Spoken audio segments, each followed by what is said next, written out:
Welcome, Keeper of Shadows, to the darkest tale ever whispered in the halls of Gotham,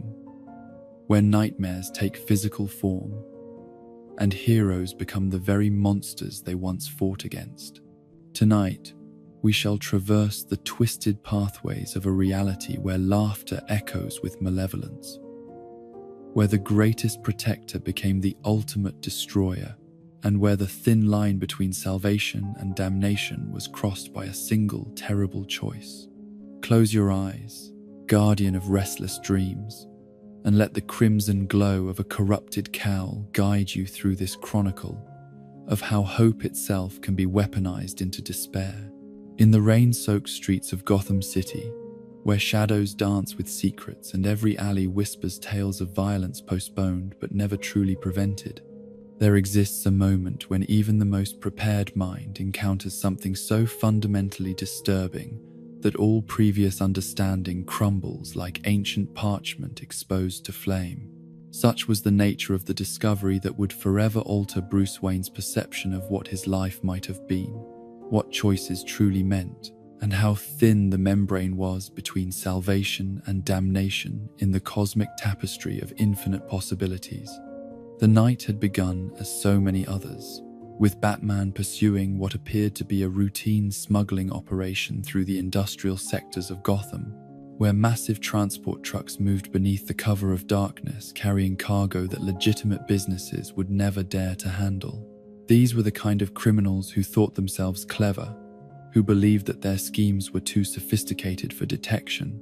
who had convinced themselves that moving contraband in vehicles designed for relocating entire houses would somehow escape the notice of someone who had dedicated his life to understanding every form of deception that human ingenuity could devise. The chase itself had been almost disappointingly simple, a straightforward pursuit across rain-slicked highways, where Batman's superior technology and intimate knowledge of Gotham's layout gave him every advantage over criminals, whose only real skill lay in their willingness to endanger innocent lives in their desperation to escape justice. The smugglers had pushed civilian vehicles off the road, had driven with reckless abandon through residential neighborhoods, had shown the kind of callous disregard for human life that made Batman's jaw clench with barely contained fury, even as he worked to minimize the collateral damage their panic was creating. Yet when the chase reached its inevitable conclusion, when the massive transport truck lay disabled and its occupants subdued, when Batman began his methodical examination of the cargo hold that had motivated this entire elaborate operation, what he discovered defied every assumption he had made about the nature of the crime he was investigating. The stasis pod, hidden within the truck's concealed compartment, was a marvel of technology that belonged more to science fiction than to any criminal enterprise he had previously encountered. Yet, it was not the sophisticated preservation system that captured his attention, but rather its contents. The body within the pod was unmistakably Bruce Wayne, identical in every measurable way to the man who stood examining it, yet different in ways that spoke to fundamental alterations in the trajectory of existence itself. This was not some elaborate hoax or criminal deception, not some attempt to create confusion through plastic surgery or genetic manipulation, but rather something far more profound and far more disturbing. The DNA analysis that Alfred conducted through the cave's sophisticated laboratory equipment confirmed what Batman's trained eye had already recognized. This was indeed Bruce Wayne, perfect in every genetic marker, identical in every biological signature, yet clearly not from any reality that the Dark Knight had ever known. The differences, when catalogued systematically, painted a picture that was both heartbreaking and revelatory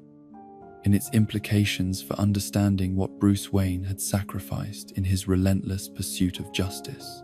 Where the living Bruce bore the accumulated scars of decades of brutal conflict, evidence of bones broken and flesh torn in service of protecting others. This alternate version showed only selective scarring, the marks of someone who had fought but had known when to stop, who had understood the difference between necessary sacrifice and pointless martyrdom. The wedding ring indentation on the corpse's finger spoke to choices that the living Bruce had never allowed himself to make. Relationships that had been abandoned in favor of the endless war against crime, connections to other human beings that had been severed in the name of maintaining the psychological distance necessary for effective vigilantism. The tattoo, barely visible beneath the pale skin, bore a name that made Bruce's heart constrict with recognition and longing. Helena, the name he had once whispered to Selina Kyle in moments of unguarded intimacy, the name they had agreed upon for the daughter they would never have. Because Bruce Wayne could not risk the vulnerability that fatherhood would require. Most telling of all were the laugh lines etched around this alternate Bruce's eyes and mouth, evidence of a life that had included genuine joy, spontaneous laughter, moments of pure happiness that existed independent of any victory over criminal forces or successful protection of innocent lives. These were the marks of someone who had learned to find meaning in simple pleasures, who had discovered that heroism could coexist with personal fulfillment, who had somehow managed to maintain his humanity while still serving the cause of justice. The medical examination revealed that this Bruce Wayne had indeed suffered the same catastrophic spinal injury that had temporarily ended the original Bruce's career as Batman, the brutal breaking administered by the monster known as Bane, in his systematic campaign to destroy everything that the Dark Knight represented. Yet where the living Bruce had fought through agony and determination to return to his role as Gotham's protector, this alternate version had made a different choice, had accepted the limitations imposed by his injury, and had found other ways to serve the city he loved. Alfred's analysis of the corpse's muscle development and bone density suggested a man who had remained active but had not subjected his body to the relentless punishment that characterized Batman's nocturnal activities. This Bruce had exercised and maintained his health, had kept himself in excellent physical condition, but had not transformed his body into the living weapon that crime fighting required. He had chosen healing over vengeance, recovery over the endless cycle of violence that defined the war against crime. The realization that slowly dawned upon Batman as he studied this alternate version of himself was both liberating and crushing in its implications. Here was proof that another path had been possible, that the choices which had shaped his existence were not inevitable consequences of his parents' murder, but rather decisions made by a conscious mind that could have chosen differently. This other Bruce had somehow found a way to honor Thomas and Martha Wayne's memory without sacrificing every possibility of personal happiness, had discovered methods of serving justice that did not require the complete abnegation of individual desires and human connections. Yet this revelation came wrapped in the darker implications of how this alternate Bruce had died, for the precision of his murder suggested an intelligence that understood exactly what kind of psychological warfare such a discovery would represent. This was not random violence or cosmic accident, but rather a deliberate message, a carefully crafted demonstration designed to show Bruce Wayne exactly what he had given up in his pursuit of the Batman identity. Someone with intimate knowledge of his psychology had arranged for him to discover this corpse, had wanted him to see the life he might have lived, the choices he might have made, the happiness he might have known. The various pieces of evidence found with the body painted a picture of a Bruce Wayne who had used his wealth and intelligence to effect change through legal and social channels, who had worked within existing systems rather than operating outside them, who had found ways to combat injustice that did not require donning a costume and prowling through shadows. This Bruce had been mayor of Gotham City, had transformed urban planning and social services, had attacked the root causes of crime rather than merely fighting its symptoms. There were photographs among his personal effects showing a life rich with relationships and shared experiences, images of gatherings with friends who appeared to genuinely enjoy his company rather than merely tolerating his presence for business reasons. These were not the carefully managed social interactions that characterized Bruce Wayne's public persona, but rather authentic moments of connection with people who knew him as more than a symbol or a financial resource. The letters found in his possession revealed correspondence with Selina Kyle that spoke of deep affection and mutual respect, a relationship that had been allowed to develop naturally rather than being constantly interrupted by the demands of vigilante activities. Their love had been permitted to grow and flourish, had been nurtured rather than sacrificed on the altar of Gotham's endless need for protection. They had built a life together that included both individual fulfillment and shared purpose, had found ways to serve justice that enhanced rather than destroyed their personal happiness. As Batman absorbed the implications of this discovery, as he processed the evidence of what his life might have been, if different choices had been made at crucial moments, he found himself confronting questions that he had always avoided, truths that he had never allowed himself to acknowledge. The relentless pursuit of justice that had defined his existence had indeed prevented countless crimes and saved innumerable lives, but it had also extracted a price that perhaps had not been necessary, had demanded sacrifices that might have been avoided through different approaches to the same fundamental problems. The alternate Bruce Wayne represented not weakness or failure, but rather a different kind of strength, the courage to choose healing over hatred, growth over stagnation, hope over the grim determination that had characterized Batman's approach to crime fighting. This other version had somehow found ways to honor his parents' memory that did not require the complete sublimation of his own needs and desires, had discovered forms of service that enhanced rather than diminished his humanity. Yet even as these revelations unfolded, even as Bruce contemplated the implications of paths not taken and choices unmade, he remained acutely aware that this discovery was not accidental, that forces were at work which understood exactly how such a revelation would affect him. The psychological precision of the attack, the careful selection of evidence designed to maximize emotional impact, spoke to an intelligence that knew him intimately, that understood his vulnerabilities and regrets with the same thoroughness that he understood the criminal mind. The corpse before him was not merely evidence of alternate possibilities, but also a weapon wielded by someone who sought to undermine his confidence in the choices that had shaped his life. The message was clear and devastating in its simplicity.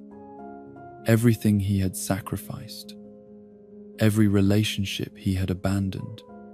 every moment of potential happiness he had rejected, had been unnecessary. Another way had been possible, a path that could have served justice while preserving humanity, and he had been too blind or too stubborn to see it. As Alfred concluded his examination and prepared to preserve the evidence that might provide clues to their unknown enemy's identity, Bruce found himself staring at this alternate version of his face, this mirror of what he might have become, this proof that heroism did not require the complete abandonment of personal fulfillment. The laugh lines around the eyes seemed to mock his own grim countenance, the peaceful expression on the corpse's face standing in stark contrast to the perpetual tension that characterized his own features. The discovery of this alternate Bruce Wayne marked the beginning of a confrontation that would test every assumption about justice, sacrifice, and the nature of heroism itself. For in showing him what he might have been, in demonstrating that other paths had been possible, this unknown enemy had struck at the very foundations of Batman's identity, had forced him to question whether his entire life's work had been built upon a fundamental misunderstanding of what service to justice actually required. in the realm beyond the veil of conventional reality, where nightmares take tangible form and the darkest possibilities of existence manifest as living threats to all that we hold sacred.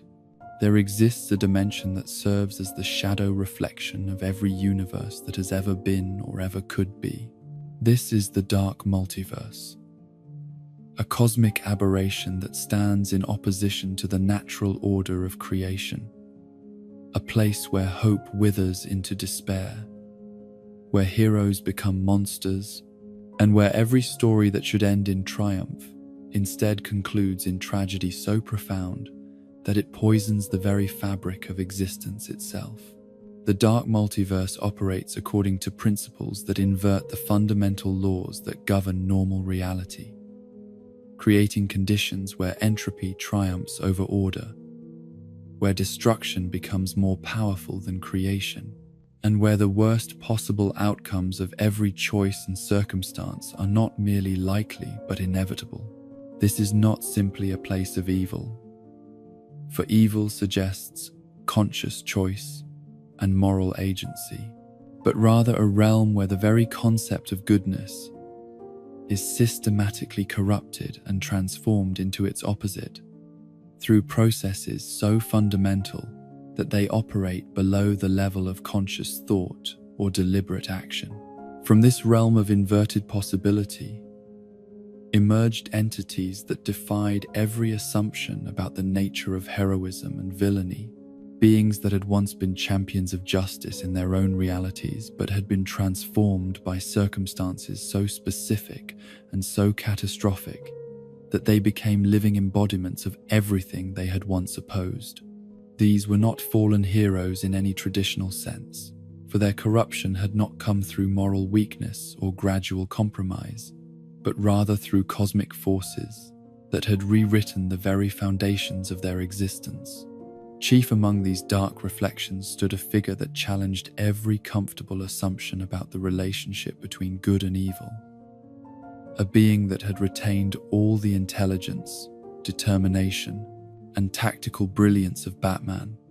while being fundamentally transformed by an experience so traumatic that it had inverted his entire moral framework. This was the Batman who laughs, a creature that embodied the terrifying possibility that heroism itself could be weaponized into its opposite, that the very qualities that made someone a protector could, under the right circumstances, make them the ultimate destroyer. The origin of this cosmic horror lay not in any single moment of moral failure or catastrophic defeat, but rather in the intersection of Batman's greatest victory with the Joker's most perfect revenge. In a reality that had unfolded almost identically to our own, where Bruce Wayne had followed the same path of training and dedication that had created the Dark Knight we knew, the eternal conflict between order and chaos had reached its ultimate conclusion when Batman finally did what he had sworn never to do and killed the Joker in what appeared to be a moment of justified necessity. Yet the Joker, in his final moments of life, had achieved something far more devastating than any of his previous schemes, for he had prepared for this possibility with a contingency plan so diabolical that it transformed his death from defeat into victory. The toxin that coursed through his cardiovascular system was not merely another variant of the chemical compounds he had used to drive others insane, but rather a perfect distillation of his essential nature, a concentrated essence of chaos and malevolence that would be released upon his death to infect whoever had killed him. The transformation that followed was neither gradual nor merciful, as the toxin rewrote Bruce Wayne's neural pathways at the cellular level, preserving his memories, his intelligence,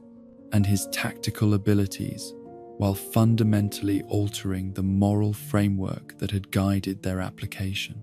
Where once Batman had been driven by a desire to protect the innocent and prevent others from experiencing the trauma that had shaped his life, the Batman who laughs was motivated by a twisted form of the same impulse, believing that the only way to truly end suffering was to eliminate the capacity for hope itself.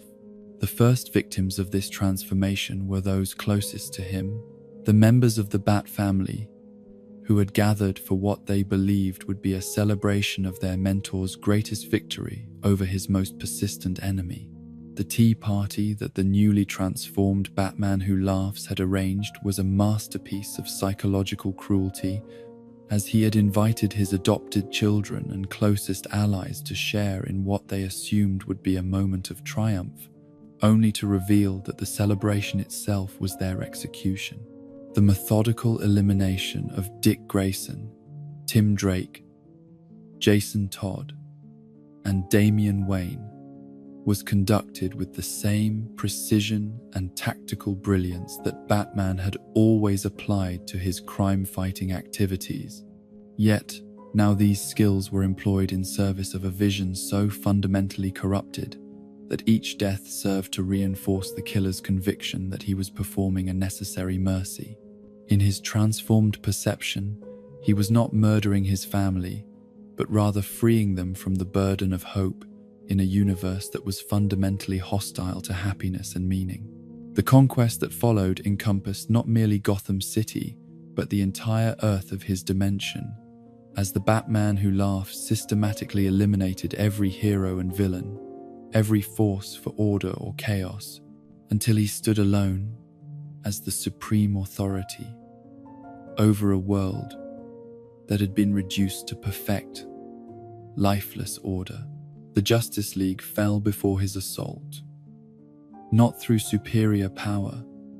but through superior knowledge, as he understood their weaknesses and limitations with the same intimacy that he had once applied to protecting them. Superman, the last son of Krypton, whose moral certainty had often served as a counterbalance to Batman's pragmatic approach to justice, discovered that his greatest weakness was not kryptonite or magic, but rather his inability to conceive of a version of his closest ally that would exploit their friendship as a weapon. Wonder Woman's warrior ethos proved inadequate against an opponent who fought without honor or restraint, while the Flash's speed became irrelevant when facing someone who could predict his every move through intimate knowledge of heroic psychology. The cosmic scope of the Batman Who Laughs' threat became apparent when his conquest expanded beyond the boundaries of his own reality to encompass entire sectors of the dark multiverse, as he gathered around himself other dark reflections of familiar heroes, beings who had been transformed by their own specific tragedies into instruments of universal destruction. These were not mere allies, but rather extensions of his will, creatures who shared his fundamental understanding that existence itself was a problem that required a final solution. Among these twisted reflections was the Grim Knight, a version of Batman who had chosen a different path in the moments following his parents' murder, picking up the gun that Joe Chill had dropped and using it to begin a campaign of vengeance that had never ended. Where the Batman Who Laughs represented the corruption of heroism through external transformation, the Grim Knight embodied the alternative timeline where Bruce Wayne had simply chosen differently from the beginning, embracing lethal force as his primary tool and building a criminal empire based on the principle that might makes right. The arrival of these entities in our dimension represented more than a simple invasion or conquest attempt, for their very presence challenged the fundamental stability of reality itself. The dark multiverse was not meant to maintain permanent existence. Its realities were supposed to collapse back into the void after serving their purpose as cosmic nightmares. Yet the Batman Who Laughs had found ways to anchor himself and his followers in stable reality, creating paradoxes that threatened to unravel the delicate balance that separated existence from non-existence. The methodology employed by the Batman Who Laughs in his dimensional incursion was characterized by the same careful planning and attention to detail that had made Batman such an effective crime fighter. Yet now these skills were applied to the systematic destruction of everything that made life worth living. His first targets were not the most powerful heroes or the most dangerous villains, but rather the symbols of hope and inspiration that gave people reason to believe that their struggles had meaning and purpose. Arkham Asylum, that monument to the possibility of rehabilitation and the triumph of medical science over criminal insanity, became the stage for a demonstration that was both practically effective and symbolically devastating. The guards who died in the assault were not merely obstacles to be overcome, but rather representations of society's faith in the possibility of redemption, their deaths serving as a message that such faith was not merely naive, but actively dangerous to those who maintained it. The execution of what appeared to be the Joker, conducted with the same brutal efficiency that characterized all of the Batman Who Laughs' actions, was designed to send a specific message about the futility of Batman's no-kill rule and the weakness inherent in showing mercy to those who had proven themselves incapable of change. Yet the revelation that this victim had been merely a decoy, another in the series of substitutes that the real Joker employed whenever he sensed genuine danger, demonstrated the depth of psychological warfare being conducted on multiple levels simultaneously. The real Joker's survival and his subsequent appearance in the Batcave waterways represented not merely a tactical complication, but rather the opening move in a game of such complexity that even Batman's analytical mind struggled to comprehend its full implications. The Clown Prince of Crime had orchestrated his own apparent death while ensuring his actual survival, creating conditions that would force Batman to confront the very moral certainties that had defined his entire approach to justice and heroism. The toxin that coursed through the Joker's cardiovascular system was revealed to be not merely a weapon of revenge, but rather a test of philosophical commitment, a challenge that forced its target to choose between maintaining their principles and accepting defeat, or abandoning those principles in pursuit of victory.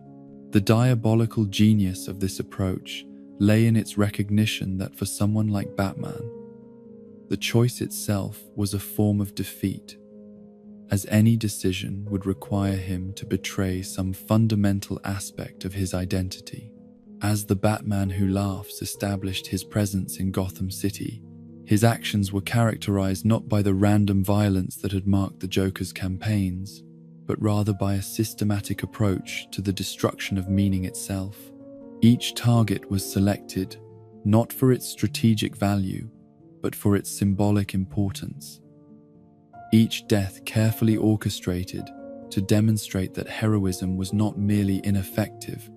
but actively harmful to those it claimed to protect. The criminal organizations that had once operated in Gotham's shadows found themselves facing an opponent who understood their motivations and methods with uncomfortable intimacy,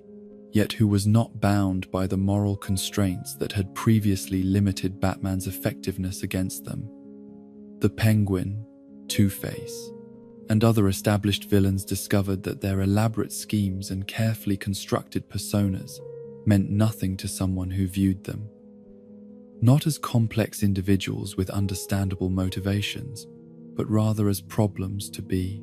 solved through the application of overwhelming force. The transformation of Gotham City under the Batman Who Laughs influence was not merely a matter of increased violence or criminal activity, but rather a fundamental alteration in the city's relationship with concepts like hope, justice, and the possibility of redemption. The citizens who had once looked to the sky for the sight of the bat signal, who had drawn comfort from knowing that someone was watching over them, now found themselves confronted with the reality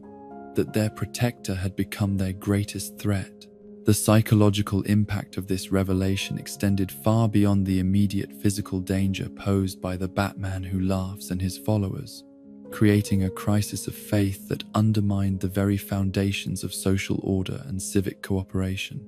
If Batman, the symbol of incorruptible justice and unwavering moral certainty,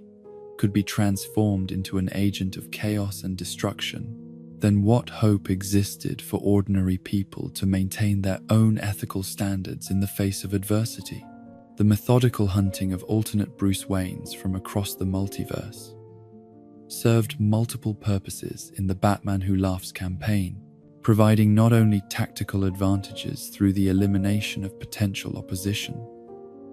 but also psychological warfare, aimed at demonstrating the futility of heroism itself.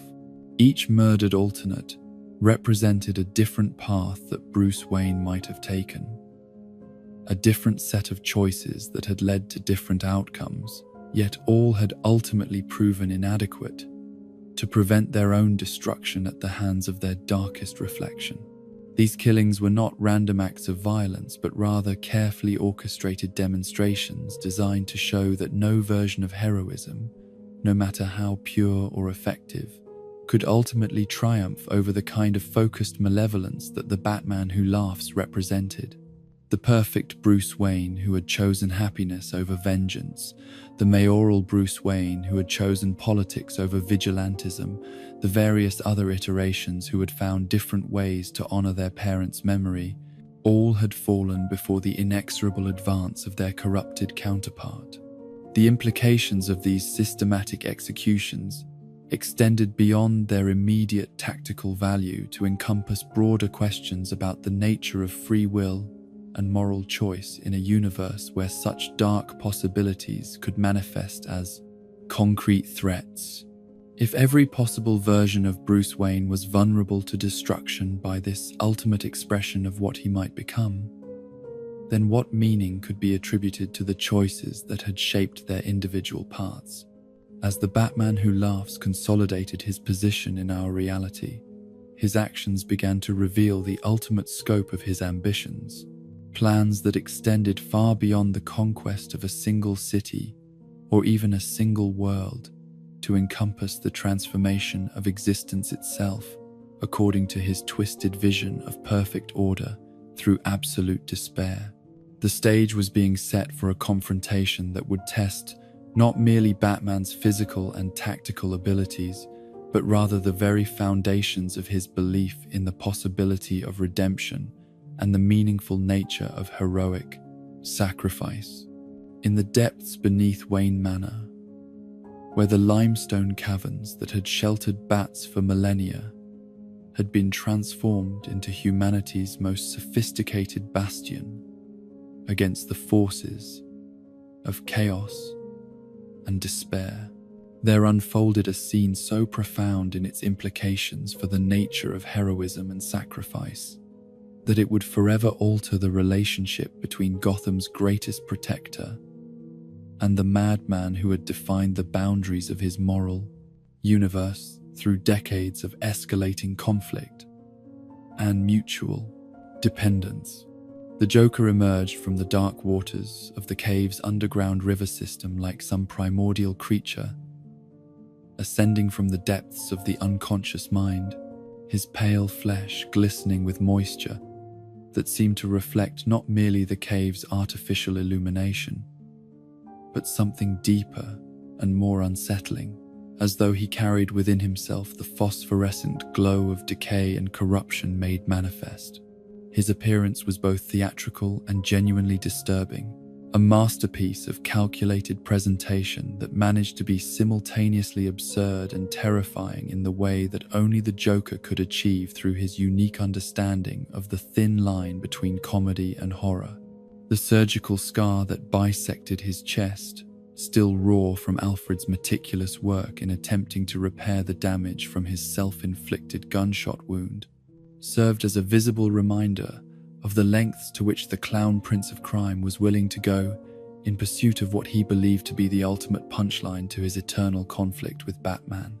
This was not merely physical disfigurement, but rather a badge of commitment to a vision so twisted that it transformed self-destruction into a form of victory, pain into a source of satisfaction, and death itself into merely another tool to be employed in the service of chaos. Batman's initial response to the Joker's dramatic entrance was characterized by the same careful mixture of vigilance and restraint that had defined their relationship for years. a delicate balance between the recognition of genuine threat and the acknowledgement that his greatest enemy was also, in some perverse way,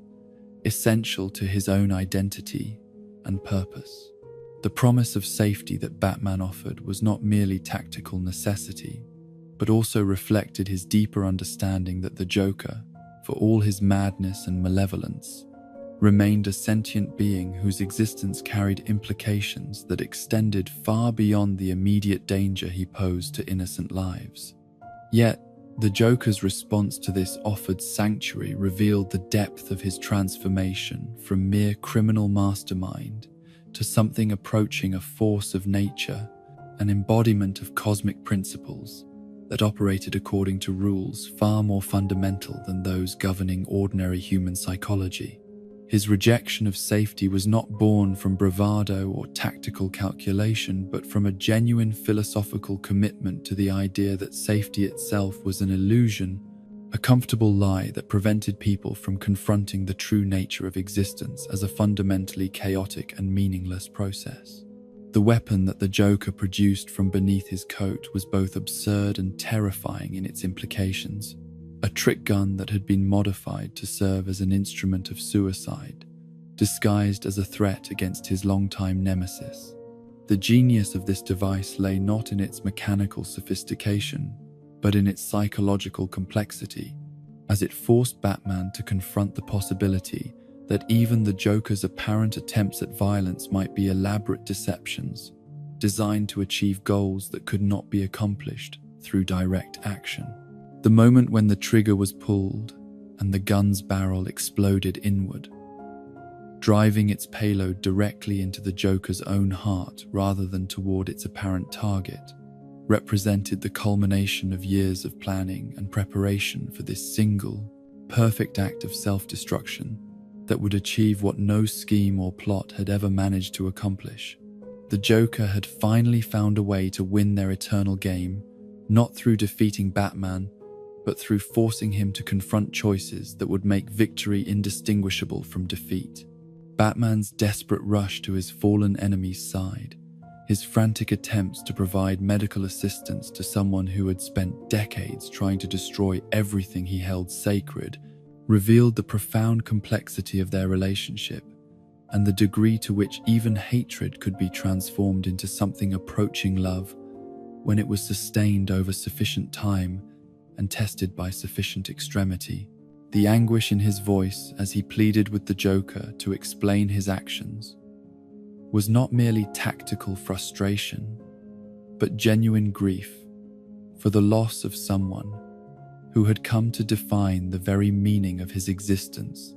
through opposition. The Joker's final words before the toxin began to take effect carried the weight of prophecy and curse combined, a summation of everything their conflict had taught him about the nature of heroism and the prices it demanded from those who embraced it. His declaration that the only way to defeat the Batman who laughs was to become him represented not merely tactical advice, but a fundamental challenge to the moral framework that had guided Batman's entire approach to crime fighting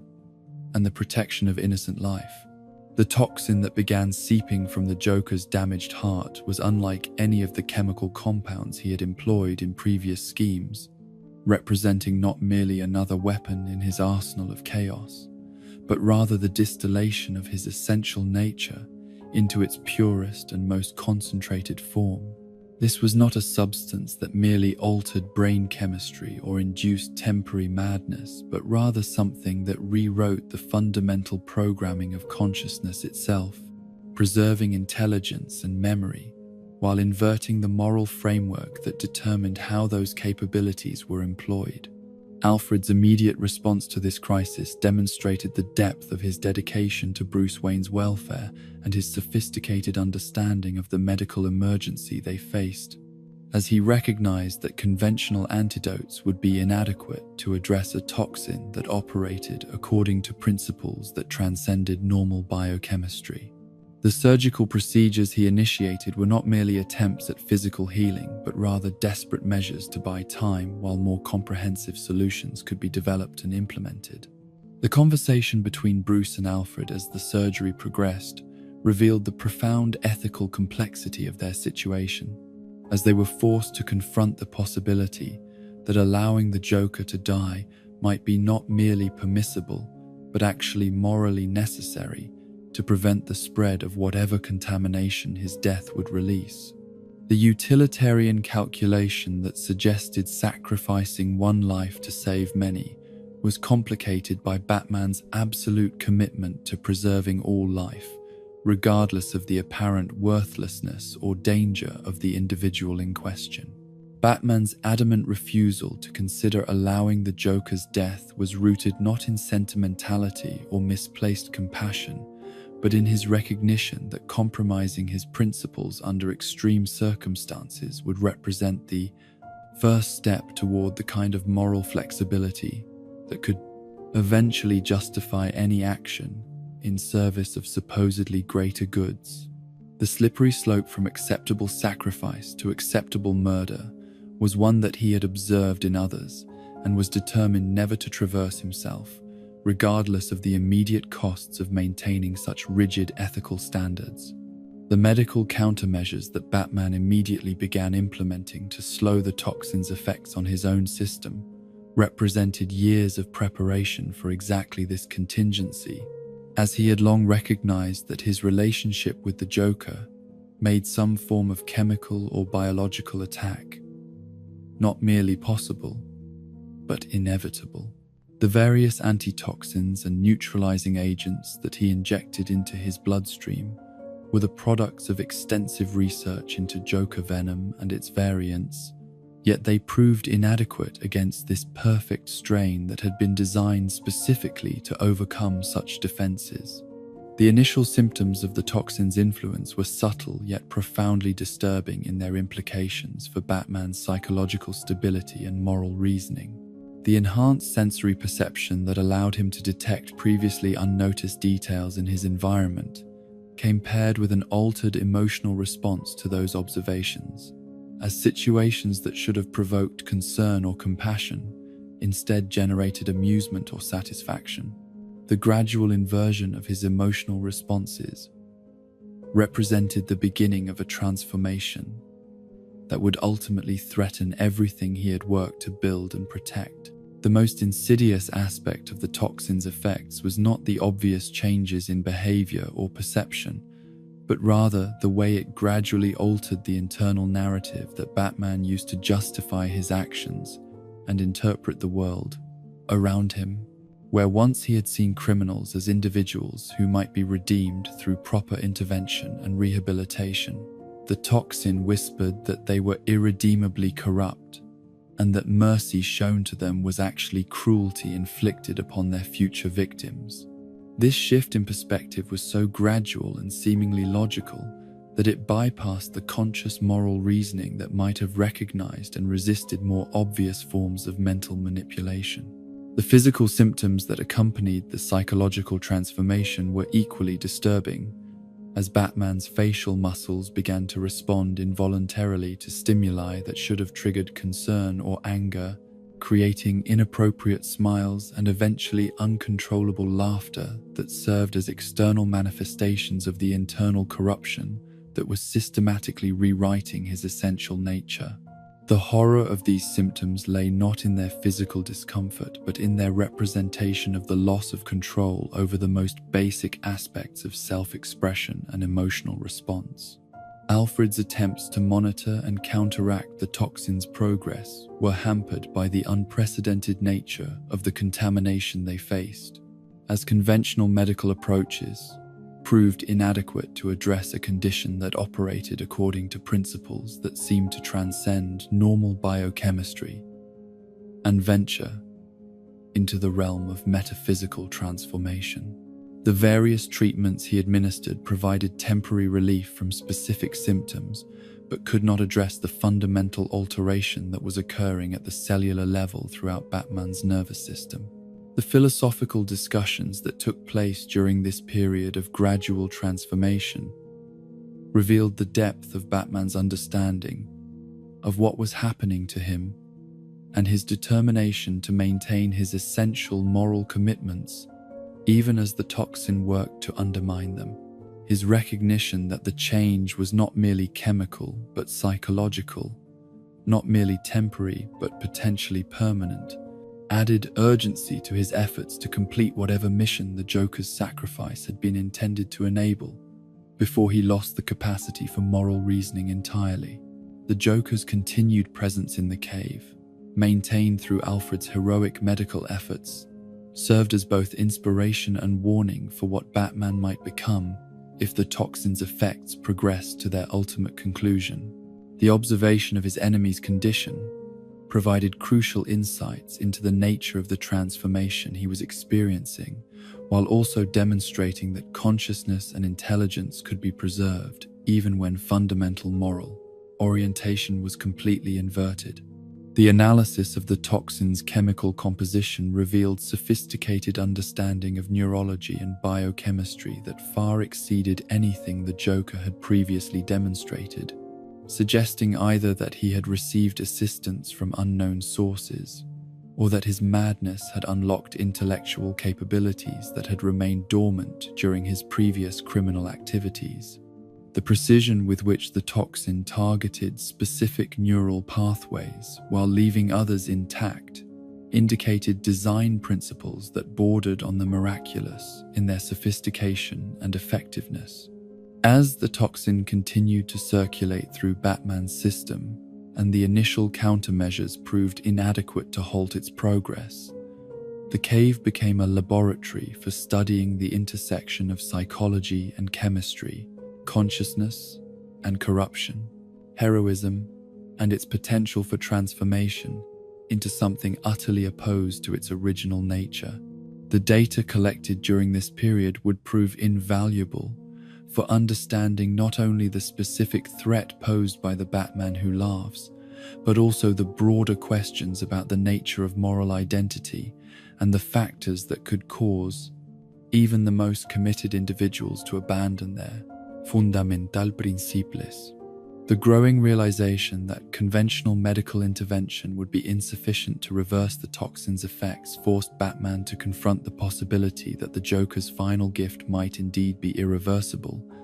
that the choice between maintaining his moral identity and gaining the power necessary to defeat his twisted counterpart might represent a genuine dilemma with no solution that preserved both his principles and his effectiveness. This recognition marked the beginning of a psychological journey that would test every assumption about the relationship between means and ends, the nature of necessary sacrifice, and the prices that could be accepted in service of the greater good. The internal war that began raging within Batman's consciousness as the toxin gained strength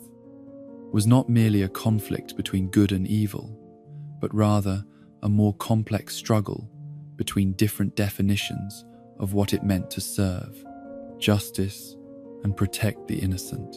The altered perspective provided by the toxin's influence suggested that his previous methods had been inadequate, that his refusal to use lethal force had actually enabled greater suffering by allowing dangerous criminals to escape and repeat their crimes, that true compassion sometimes required actions that appeared cruel to those who lacked the wisdom to understand their necessity. The seductive nature of these altered perceptions lay in their internal consistency and apparent logical foundation, as the toxin did not simply make evil appear good, but rather provided a complete philosophical framework that justified any action in service of supposedly noble goals. The transformation was so gradual and seemingly reasonable that it bypassed the conscious resistance that might have defeated more obvious forms of mental manipulation, instead working through the victim's own intelligence and moral reasoning to achieve its corrupting effects. As this internal transformation progressed and the external symptoms became more pronounced, the cave took on an atmosphere of impending tragedy that reflected the recognition by all present that they were witnessing not merely a medical emergency, but the potential end of Batman as a force for justice and protection in the Elia world. The implications of losing not just Bruce Wayne, but the entire moral framework he represented extended far beyond the immediate tactical considerations to encompass questions about the nature of heroism itself and whether it could survive. The kind of fundamental challenges that the modern world seemed increasingly capable of producing. In the labyrinthine depths beneath Gotham City, where the forgotten architects of a bygone era had embedded within the very foundations of their metropolis secrets that would not be revealed for over a century, Batman found himself confronting revelations about his adopted home that challenged everything he thought he understood about the relationship between urban planning, social engineering, and the exercise of power over civilian populations who remained blissfully unaware of the mechanisms that governed their daily existence. The Last Laugh Protocol represented the culmination of decades of careful preparation and technological innovation, a comprehensive system that Bruce Wayne had developed in secret consultation with the most brilliant minds in engineering, environmental science, and urban infrastructure management. This was not merely another gadget in Batman's arsenal, but rather a complete reimagining of how a modern city could be protected against catastrophic threats that exceeded the capacity of conventional emergency response systems to address effectively. The inspiration for such an elaborate failsafe had emerged from Batman's analysis of previous citywide crises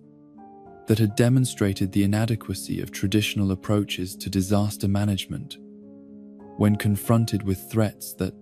operated according to principles that transcended normal understanding of cause and effect. The Joker's periodic attempts to poison Gotham's water supply, Scarecrow's airborne terror toxins, and various other chemical and biological threats had revealed vulnerabilities in the city's infrastructure that could be exploited by any enemy with sufficient knowledge and resources to mount a coordinated assault against civilian populations.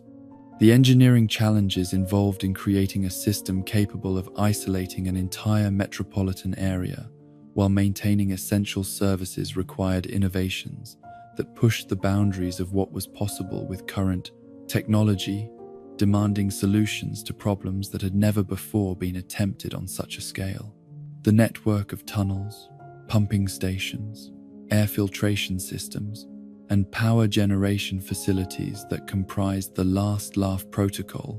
represented an investment of resources that dwarfed most national infrastructure projects,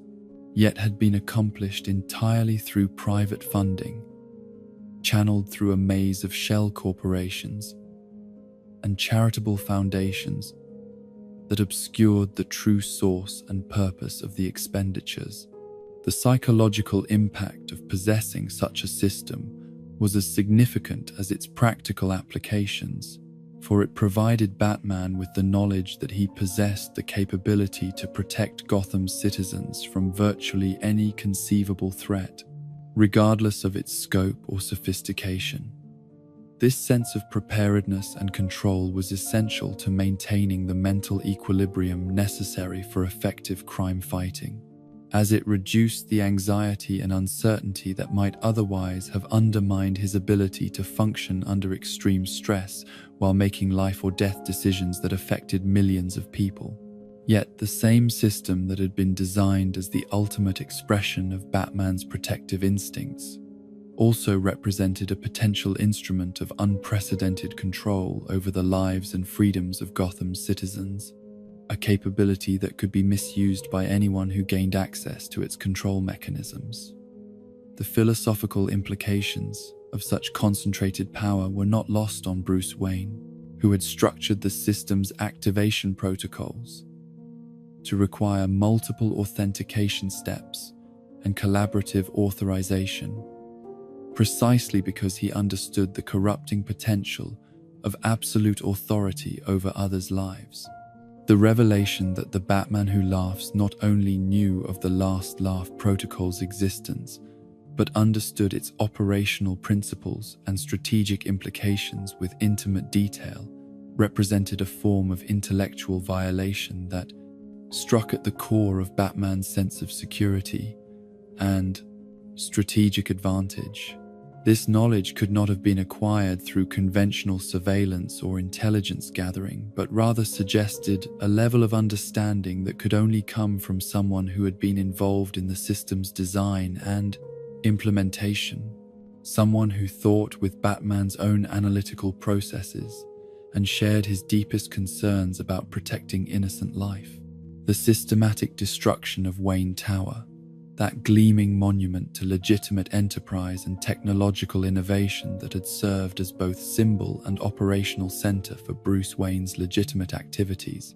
was conducted with the kind of precision and thorough understanding of structural engineering that demonstrated the Batman Who Laughs retention of all the technical knowledge and strategic thinking that had made Batman such an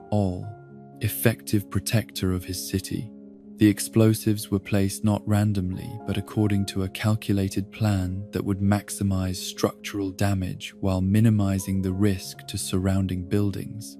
a consideration that revealed the persistence of certain protective instincts, even within his corrupted psyche. The loss of Wayne Tower represented more than merely the destruction of a building or even the elimination of a strategic resource,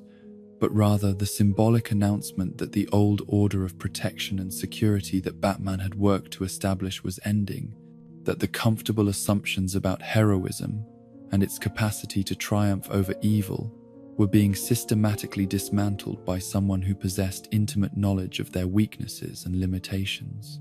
The psychological impact of watching his life's work reduced to rubble was compounded by the recognition that this destruction had been accomplished by a version of himself, making it not merely an external attack, but a form of cosmic suicide. The introduction of James Gordon Jr. into this crisis represented Batman's recognition that conventional approaches to criminal psychology and threat assessment would be inadequate when dealing with an enemy whose thought processes were fundamentally alien, yet retained enough familiar elements to make prediction and countermeasures extremely difficult. The younger Gordon's unique combination of intellectual brilliance and controlled psychopathy provided insights into criminal thinking that were unavailable through any other source. Yet utilizing such assistance required Batman to compromise his normal ethical standards regarding the treatment of mentally ill individuals. James Gordon Jr.'s clinical analysis of his own psychological condition and the various treatments that had been employed to manage his dangerous impulses provided valuable insights into the nature of criminal insanity and the possibilities for rehabilitation. Yet his continued participation in Batman's investigation represented a calculated risk that such cooperation might provide him with opportunities to resume his own criminal activities under the cover of assisting law enforcement. The medication regimen that maintained his current stability was neither permanent nor completely reliable, creating the possibility that stress or opportunity might trigger a relapse into his former patterns of violence and manipulation. The philosophical discussions that arose during their collaboration touched upon fundamental questions about the nature of justice, the effectiveness of rehabilitation versus punishment, and the moral obligations that society owed to individuals whose mental illness manifested as dangerous criminal behavior. James Gordon Jr.'s perspective on Batman's no-kill rule was particularly illuminating, as he argued from the position of someone who had personally experienced the desire to kill, and could therefore evaluate the practical consequences of showing mercy to those who were constitutionally incapable of reform or redemption. His contention that Batman's refusal to employ lethal force actually enabled greater suffering by allowing dangerous criminals to escape and repeat their crimes represented a challenge to one of the fundamental assumptions underlying the entire concept of heroic intervention in criminal activity. The logic of his argument was difficult to refute on purely utilitarian grounds, as the mathematical calculation of lives saved versus lives lost through various approaches to crime fighting generally favored more permanent solutions to the problem of repeat offenders who showed no capacity for change or rehabilitation. Yet the counter-argument that emerged from Batman's consideration of this perspective emphasized not the immediate tactical advantages of lethal force, but rather the long-term consequences of abandoning the moral constraints that distinguished heroism from vigilantism, justice from vengeance, and protection from domination. The slippery slope from acceptable killing in extreme circumstances to routine execution of anyone deemed irredeemable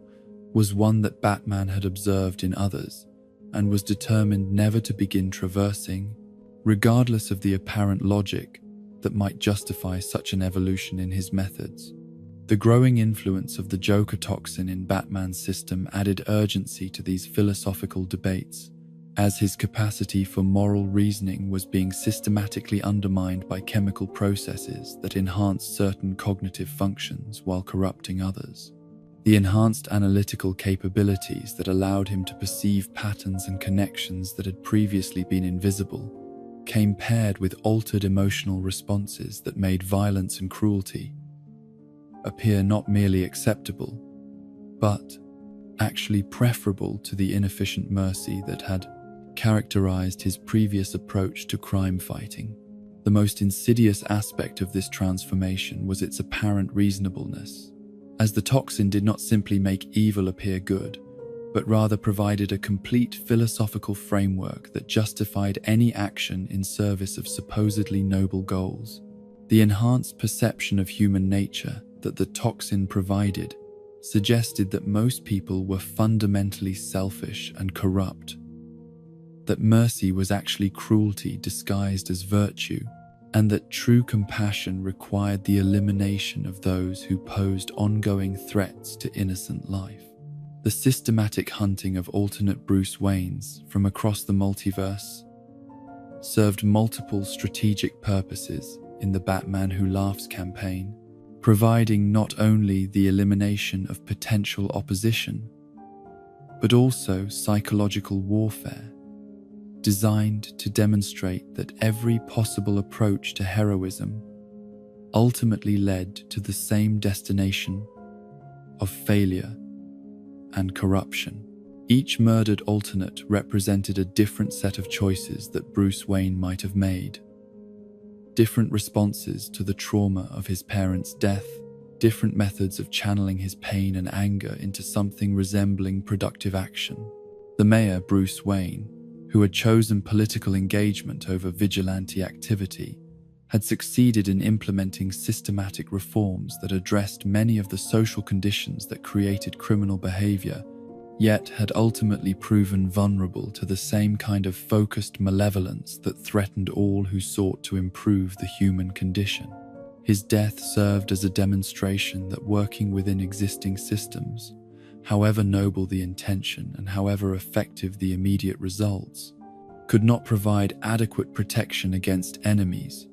who operated outside all conventional constraints and moral limitations. The revelation that Commissioner Gordon had been captured and was being held by the Grim Knight added personal stakes to what had previously been primarily an intellectual and strategic challenge, as Batman was forced to confront the possibility that his methods of investigation and his choices regarding allies and collaborators might have contributed to endangering someone whose only crime was his dedication to legitimate law enforcement and his willingness to support Batman's activities despite their legally questionable nature. The Grim Knight's particular animosity toward law enforcement personnel reflected his origin in a reality where the traditional cooperation between vigilante and police that had characterized Batman's relationship with Commissioner Gordon had instead devolved into open warfare, with both sides employing increasingly extreme methods in pursuit of their respective visions of justice and order. This alternate version of Batman had concluded that conventional law enforcement was not merely inadequate but actively counterproductive, that its commitment to legal procedures and constitutional protections actually enabled criminal activity by providing loopholes and delays that clever criminals could exploit. The Court of Owls' swift and decisive defeat at the hands of the Batman Who Laughs demonstrated that even the most sophisticated and well-established criminal organizations were inadequate to oppose someone who combined Batman's tactical abilities with the Joker's complete lack of moral restraint. Yet, their involvement in the crisis also revealed the extent to which Gotham's infrastructure and governance had been compromised by secret societies and hidden agendas that operated beyond the reach of normal democratic accountability. The ease with which the Batman Who Laughs eliminated the court's Talon assassins and intimidated their leadership into submission suggested that his knowledge of Gotham's criminal underworld extended far beyond what any individual investigation could have uncovered, implying either extensive prior research or access to information sources that remained unavailable to legitimate law enforcement. This superior intelligence gave him tactical advantages that could not be overcome through superior numbers or conventional strategic planning, making him effectively unstoppable by any enemy who relied upon normal criminal organization and methodology. The psychological warfare that accompanied these physical confrontations was designed not merely to eliminate opposition, but to demonstrate the futility of resistance,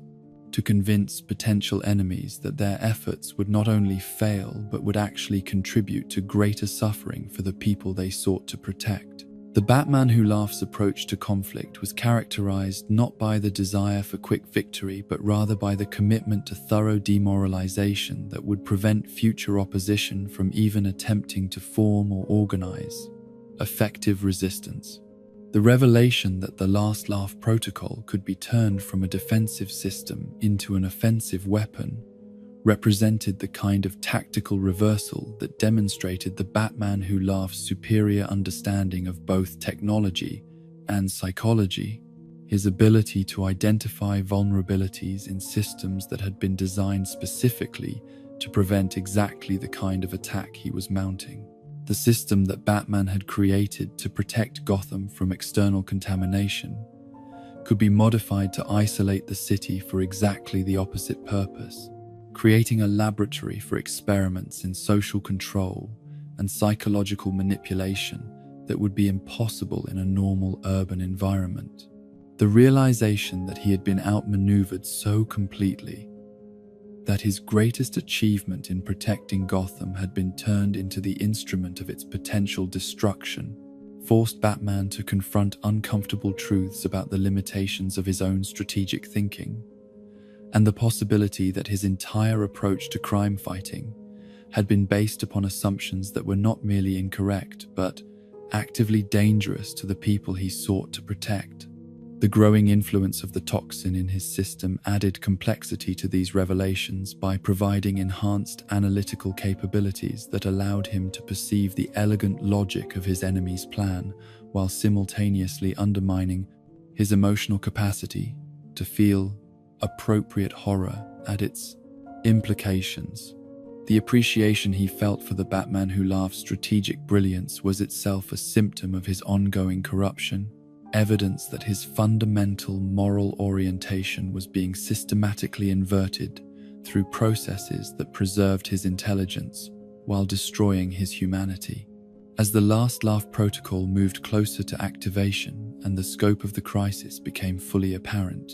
Batman found himself confronting not merely a tactical challenge, but an existential crisis that threatened everything he believed about the nature of heroism, justice, and the possibility of protecting innocent life in a universe that seemed increasingly hostile to such noble aspirations. In the desperate hours that followed the destruction of Wayne Tower and the activation of protocols that had transformed Gotham City from a beacon of hope into an isolated fortress of potential despair, Batman found himself confronting the harsh reality that conventional approaches to heroism and crime fighting were not merely inadequate, but actively counterproductive when dealing with enemies who possessed intimate knowledge of his methods, motivations, and psychological vulnerabilities. The alliance that formed in response to this crisis represented a fundamental departure from his normal operational procedures, requiring him to place trust in individuals whose reliability and moral orientation were questionable at best. The relationship between Commissioner James Gordon and his son had always been characterized by complexity and ambivalence that reflected broader questions about family loyalty, personal responsibility, and the extent to which love could survive the revelation of fundamental moral incompatibility. James Gordon Jr.'s transformation from promising young man to calculating psychopath had been gradual enough that his father had been forced to witness each stage of deterioration, to recognize the signs of developing pathology while remaining powerless to prevent or reverse the process through conventional parental intervention or professional therapeutic assistance. The medication regimen that had made their current collaboration possible represented years of experimental treatment and careful monitoring by psychiatric professionals who understood that they were dealing not merely with criminal insanity but with a form of psychological condition that challenged basic assumptions about the relationship between consciousness and moral reasoning. The drugs that maintained James Gordon Jr.'s current stability were neither permanent solutions nor complete cures, but rather chemical constraints that suppressed certain aspects of his personality while leaving others intact, creating a version of himself that could function in normal social situations while retaining access to the analytical capabilities that made him valuable as a consultant on criminal psychology. The ethical complexity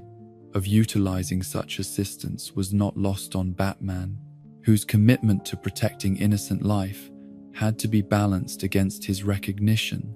that desperate circumstances sometimes required the employment of resources that would be unacceptable under normal conditions. James Gordon Jr.'s unique perspective on criminal thinking and his clinical understanding of psychopathic behavior patterns provided insights that were unavailable through any other source.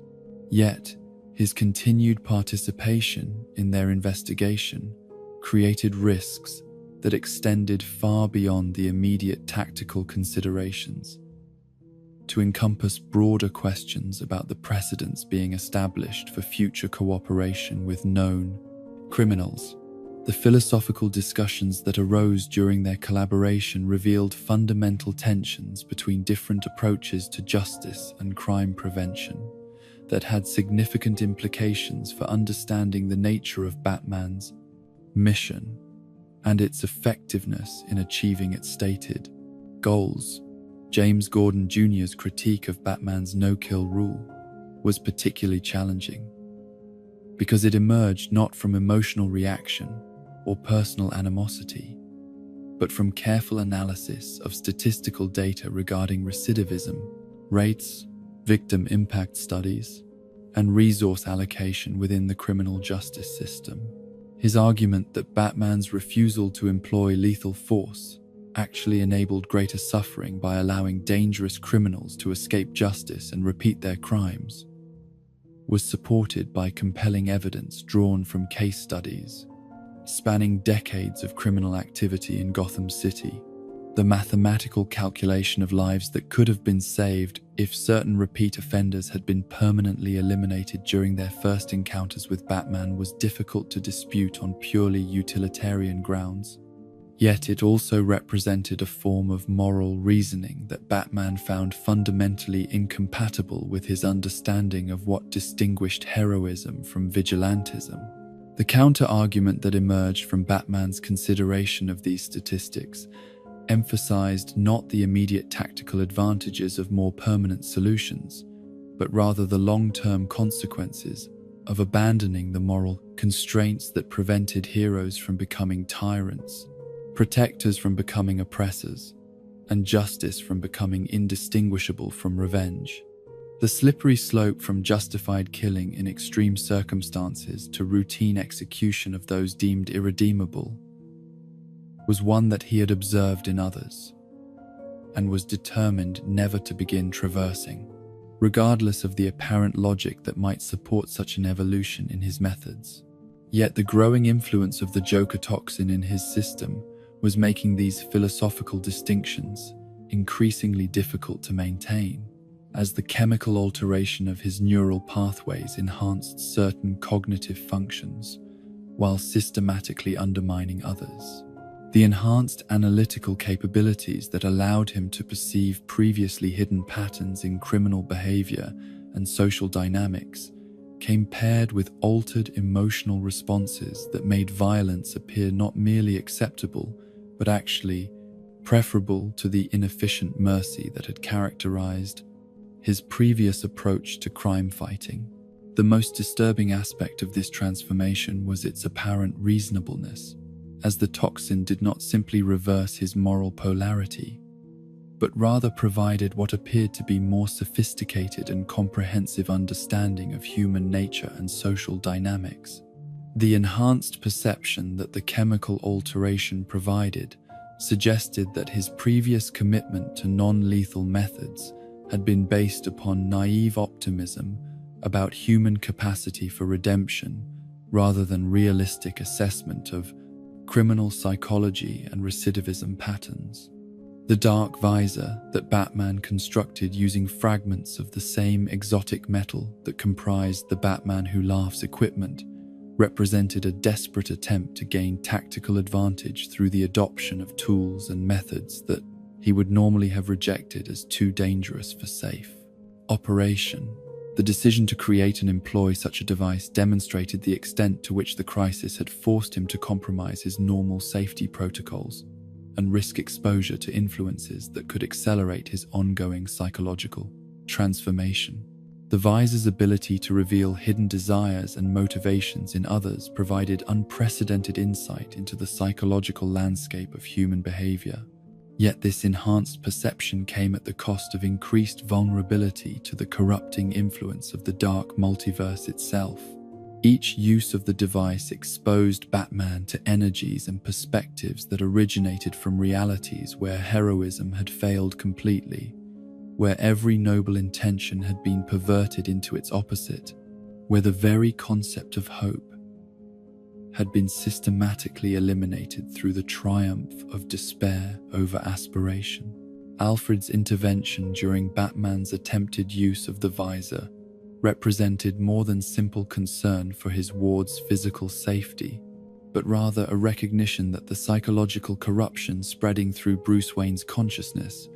was threatening to destroy everything that had made him an effective force for justice and protection. The physical confrontation that followed between the two men who had shared decades of mutual trust and cooperation was unprecedented in their relationship. Yet it also demonstrated the extent to which the toxin was systematically undermining Batman's capacity for normal human connection and emotional regulation. The violence of their struggle was matched by the cruelty of the words that Batman spoke during their conflict,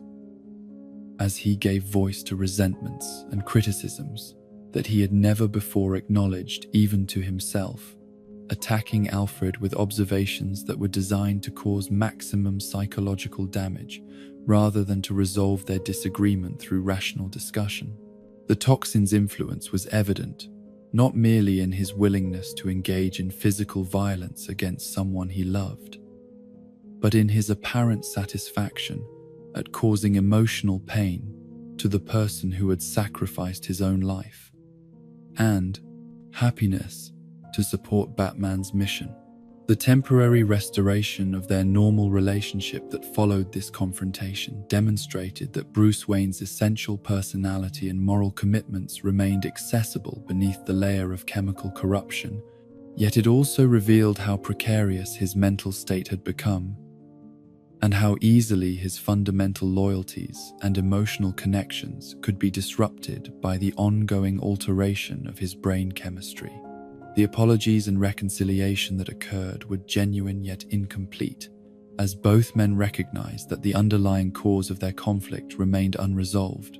and that similar incidents would likely occur with increasing frequency as the toxin's influence continued to strengthen. The heart-to-heart conversation between Batman and the Joker that took place in the depths of Gotham's water treatment facilities represented one of the most psychologically complex interactions in their decades-long relationship, as it revealed the extent to which their mutual obsession had created a form of intimacy that transcended normal categories of friendship and enmity. The Joker's admission that he had never actually wanted Batman to become like him, that their eternal conflict was more valuable to him than any possible victory, provided insights into his motivations that had previously been hidden beneath layers of apparent randomness and chaos. The philosophical framework that emerged from their conversation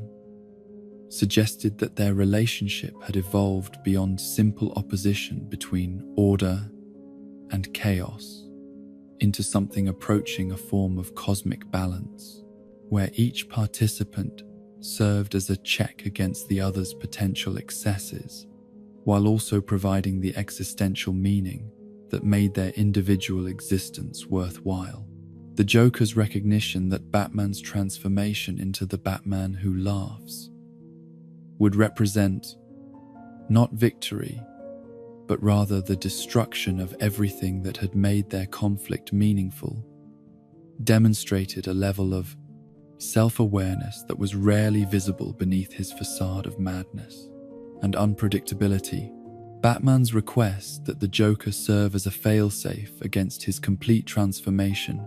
represented the ultimate expression of trust between two beings who had spent decades trying to destroy each other. Yet it also revealed the depth of his desperation and his recognition that conventional support systems would be inadequate to address the specific nature of his corruption. The agreement they reached was not merely tactical but genuinely emotional, reflecting their mutual understanding that their relationship had become essential to both their identities in ways that transcended their apparent opposition. The Grim Knight's systematic campaign against Commissioner Gordon represented more than simple revenge for past defeats, but rather a deliberate attempt to demonstrate that law enforcement and heroic intervention were fundamentally inadequate to address the kind of focused malevolence that he embodied. His methods were characterized not merely by violence, but by psychological warfare, designed to break his victims' faith in the institutions and principles that had guided his professional life, to convince him that his commitment to legal procedures and constitutional protections had been naive idealism that enabled rather than prevented criminal activity. The revelation that the Grim Knight's universe had never produced the kind of cooperative relationship between vigilante and police that had characterized Batman's partnership with Gordon demonstrated how small differences in initial conditions could lead to vastly different outcomes in the development of crime-fighting methodologies and their social acceptance. Where Batman had worked to establish trust and mutual respect with law enforcement, the Grim Knight had concluded that such cooperation was impossible, and had instead chosen to treat police as enemies whose adherence to legal constraints made them obstacles to effective justice. The Court of Owl's swift defeat at the hands of the Batman who laughs served multiple purposes in his overall campaign, eliminating potential opposition, while also demonstrating that even the most sophisticated and well-established criminal organizations were inadequate to resist someone who combined superior intelligence with complete moral flexibility, their centuries of accumulated power and influence, their network of assassins and political connections, their mastery of hidden knowledge and secret influence, all proved worthless against an opponent who understood their methods while remaining unbound by any of the constraints that had previously limited criminal conflict in Gotham City. The ease with which he eliminated their Talon enforcers and intimidated their leadership into submission revealed not merely superior tactical capabilities, but also philosophical clarity about the relationship between power and its exercise that allowed him to act with decisiveness that his enemies found impossible to match or counter. Where traditional criminal organizations were hampered by internal politics, competing interests, and the need to maintain plausible deniability for their actions, the Batman Who Laughs operated according to principles so fundamental and uncompromising that they provided clear guidance for every decision and eliminated the hesitation that might have allowed opposition to organize effective resistance. The various alternate Bruce Waynes, who continued to appear and die throughout this period, served as both tactical assets and psychological weapons in the Batman Who Laughs' campaign, providing him with resources and capabilities drawn from different developmental paths, while also demonstrating to his primary opponent that every possible approach to heroism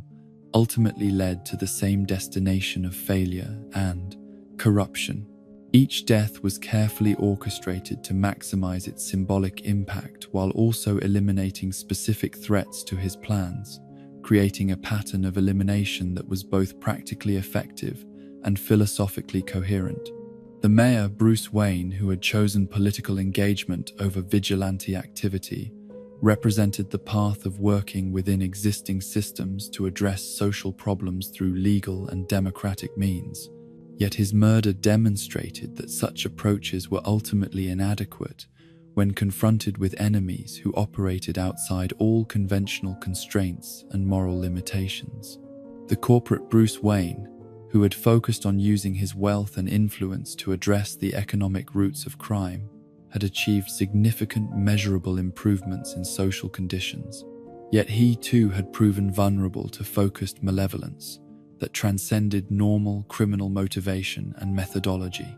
These systematic eliminations served not merely to reduce opposition but to provide object lessons about the futility of hope and the inevitable triumph of despair over aspiration in any conflict where the stakes were sufficiently high and the opposition sufficiently committed to victory regardless of cost. Each alternate Bruce Wayne had represented a different answer to the question of how trauma and loss could be transformed into constructive action. Yet all had ultimately failed when confronted with their own darkest reflection. The growing realization that his every strategic decision and tactical response had been anticipated and incorporated into his enemy's planning forced Batman to confront uncomfortable truths about the limitations of his own analytical capabilities and the possibility that his entire approach to crime fighting had been based upon assumptions that were not merely incorrect, but actively dangerous to the people he sought to protect. The recognition that someone who thought exactly like him, but without moral constraints, would always possess tactical advantages that could not be overcome through superior preparation or more sophisticated technology represented a form of intellectual defeat that was perhaps more devastating than any physical confrontation could have been. As the toxin's influence continued to strengthen and the scope of the crisis became fully apparent, Batman found himself confronting not merely a tactical challenge, but an existential crisis that threatened everything he believed about the nature of heroism, justice, and the possibility of protecting innocent life in a universe that seemed increasingly hostile to such noble aspirations. In the fateful moment when Batman's hand hovered over the activation mechanism for the Last Laugh protocol, the weight of an entire city's destiny pressed upon his consciousness, like the accumulated mass of every decision he had ever made in service of justice and protection. Yet the growing influence of the Joker toxin, coursing through his bloodstream, whispered seductive arguments that transformed what should have been an act of desperate defense into something approaching deliberate collaboration with the very forces he had sworn to oppose. The activation of Gotham's isolation systems represented not merely a tactical decision, but a fundamental shift in his understanding of what protection truly meant and what prices could be accepted in pursuit of the greater good. The Last Laugh Protocol's implementation was a marvel of engineering coordination that demonstrated the sophisticated preparation Bruce Wayne had invested in protecting his city from catastrophic threats. Yet its activation under these circumstances served purposes that inverted its original design, from shield into prison, from sanctuary into laboratory for experiments in social control and psychological manipulation. The massive pumping stations that began drawing water from Gotham's surrounding rivers operated with mechanical precision that contrasted sharply with the chaos erupting throughout the city as citizens gradually became aware that their normal connections to the outside world had been severed. Commissioner Gordon's capture and subsequent torture at the hands of the Grim Knight represented more than tactical necessity in the villain's campaign, but rather a deliberate attempt to break the spirit of someone who embodied the possibility that law enforcement and heroic intervention could coexist in service of justice, rather than competing for dominance over criminal elements. The systematic infliction of physical and psychological torment was designed not merely to extract information or eliminate opposition, but to demonstrate that even the most principled representatives of legitimate authority were ultimately powerless when confronted with sufficient commitment to violence and destruction. The underground chambers where this torture was conducted had been converted from Gotham's original sewer systems into something approaching medieval dungeons, complete with implements of pain that reflected the Grim Knight's understanding that effective interrogation required not merely the application of physical suffering, but the creation of psychological conditions that would break his victim's faith in everything that had previously given his life meaning and purpose. The methodical nature of the process revealed intelligence and planning that transcended mere sadism to become something approaching artistry in the application of controlled despair. James Gordon Jr.'s role in the rescue mission that developed represented a fundamental test of whether his apparent rehabilitation through medication and therapy had achieved genuine transformation of his essential nature, or merely suppressed his more dangerous impulses while leaving them intact beneath a veneer of social acceptability. His willingness to risk his own life to save his father suggested that the emotional connections that had been damaged by his psychological condition retained sufficient strength to motivate altruistic behavior when circumstances demanded such sacrifice. Yet the methods he employed in combat against the Grim Knight's forces revealed that his analytical understanding of violence and its most effective applications had not been diminished by his treatment, as he demonstrated tactical capabilities and ruthless efficiency that exceeded what would normally be expected from someone with his limited field experience. The ease with which he transitioned from apparent normalcy to lethal effectiveness suggested that his rehabilitation had been incomplete, that the capacity for violence remained easily accessible beneath the chemical constraints that maintained his current stability. The rabid robins that served as the Grim Knight's enforcers represented perhaps the most disturbing aspect of his entire operation, as they embodied the systematic corruption of childhood innocence and the transformation of protective instincts into instruments of cruelty and destruction. These creatures bore the physical appearance of children, yet had been so thoroughly indoctrinated into patterns of violence and obedience that they had lost any recognizable trace of normal human emotion or moral reasoning, becoming living weapons that operated according to programming rather than conscious choice. The revelation that these monsters were alternate versions of James Gordon Jr. drawn from across the dark multiverse added layers of psychological horror to their existence, as they represented not merely victims of abuse but specific possibilities for what Commissioner Gordon's son might have become under different circumstances. Each of these twisted reflections had been shaped by experiences that paralleled yet diverged from his own developmental path, creating variations on the theme of genius corrupted by trauma and channeled into destructive rather than constructive applications. The underground battle that erupted as the Gordons fought their way toward the reservoir took place in an environment that had been specifically prepared to maximize the tactical advantages available to defenders, while minimizing the escape routes and defensive positions that might have been available to intruders. The sewer tunnels had been modified with additional passages, concealed weapons emplacements, and environmental hazards that turned the entire infrastructure into a three-dimensional maze designed to confuse and eliminate unauthorized personnel. The psychological warfare that accompanied this physical conflict was equally sophisticated, as the Grim Knight employed his knowledge of Commissioner Gordon's personal history and emotional vulnerabilities to undermine his confidence and fighting effectiveness through carefully selected taunts and revelations.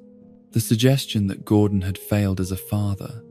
that his son's psychological problems were the result of parental inadequacy rather than genetic or environmental factors beyond his control, struck at the core of his self-image and sense of personal worth. James Gordon Jr.'s response to these attacks on his father's character revealed the extent to which his rehabilitation had succeeded in creating genuine emotional connections that transcended his previous pattern of viewing other people primarily as objects,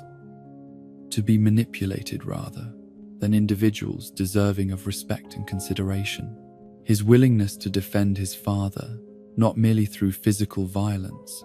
but through emotional commitment, demonstrated that the medication and therapy had achieved something, approaching authentic transformation of his fundamental priorities and values. The tactical coordination that developed between father and son during their combat against the rabid robins suggested that their relationship had evolved beyond the careful supervision and mutual suspicion that had characterized their recent interactions to encompass genuine trust and cooperation, based upon shared commitment to protecting innocent life. Their fighting styles complemented each other in ways that reflected both their individual strengths and their growing understanding of how those strengths could be most effectively combined against opponents who possessed superior numbers and environmental advantages. The reservoir chamber, where their mission reached its climax, had been transformed from a utilitarian water treatment facility into something approaching a temple dedicated to the worship of corruption and despair, with modifications that served both practical and symbolic purposes in the Grim Knight's overall campaign. The architectural changes reflected his understanding that psychological warfare required not merely the application of violence, but the creation of environments that reinforced the hopelessness and futility of resistance against superior force and moral flexibility. The contamination that had been introduced into Gotham's water supply represented the culmination of months of careful preparation and scientific research into the specific chemical compounds that would most effectively alter human behavior patterns while remaining virtually undetectable through conventional testing procedures. The toxins that now flowed through the city's circulatory system were designed not to cause immediate death or obvious illness, but rather to gradually alter the psychological makeup of everyone who consumed them, creating conditions that would make the population more susceptible to authoritarian control and less likely to engage in organized resistance. The remote detonation system that controlled the dispersal drones positioned throughout Gotham demonstrated the Grim Knight's understanding that effective terrorism required not merely the capacity to cause destruction, but the ability to threaten such destruction from a position of safety that prevented retaliation or immediate countermeasures. The psychological impact of knowing that death could arrive from the sky at any moment was potentially more valuable than actually deploying such weapons, as it created conditions of perpetual anxiety that undermined social cohesion and individual confidence.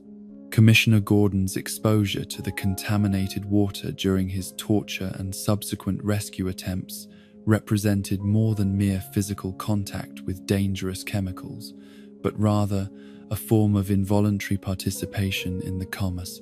transformation that was gradually overtaking the entire city. The absorption of toxins through his skin and respiratory system began processes that would eventually alter his fundamental personality and moral orientation in ways that paralleled what was happening to Batman through his exposure to the process. Joker's final gift. James Gordon Jr.'s decision to turn his weapon against the Grim Knight rather than his father represented the crucial moment when his rehabilitation was tested under conditions of extreme stress and emotional manipulation, proving that his apparent transformation had achieved sufficient depth to override both his previous psychological programming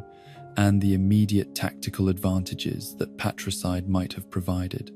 The violence with which he dispatched his tormentor reflected not sadistic pleasure, but rather protective fury, directed towards someone who threatened everything he had learned to value during his recovery process. The repeated stabbing that continued long after the Grim Knight had ceased to pose any meaningful threat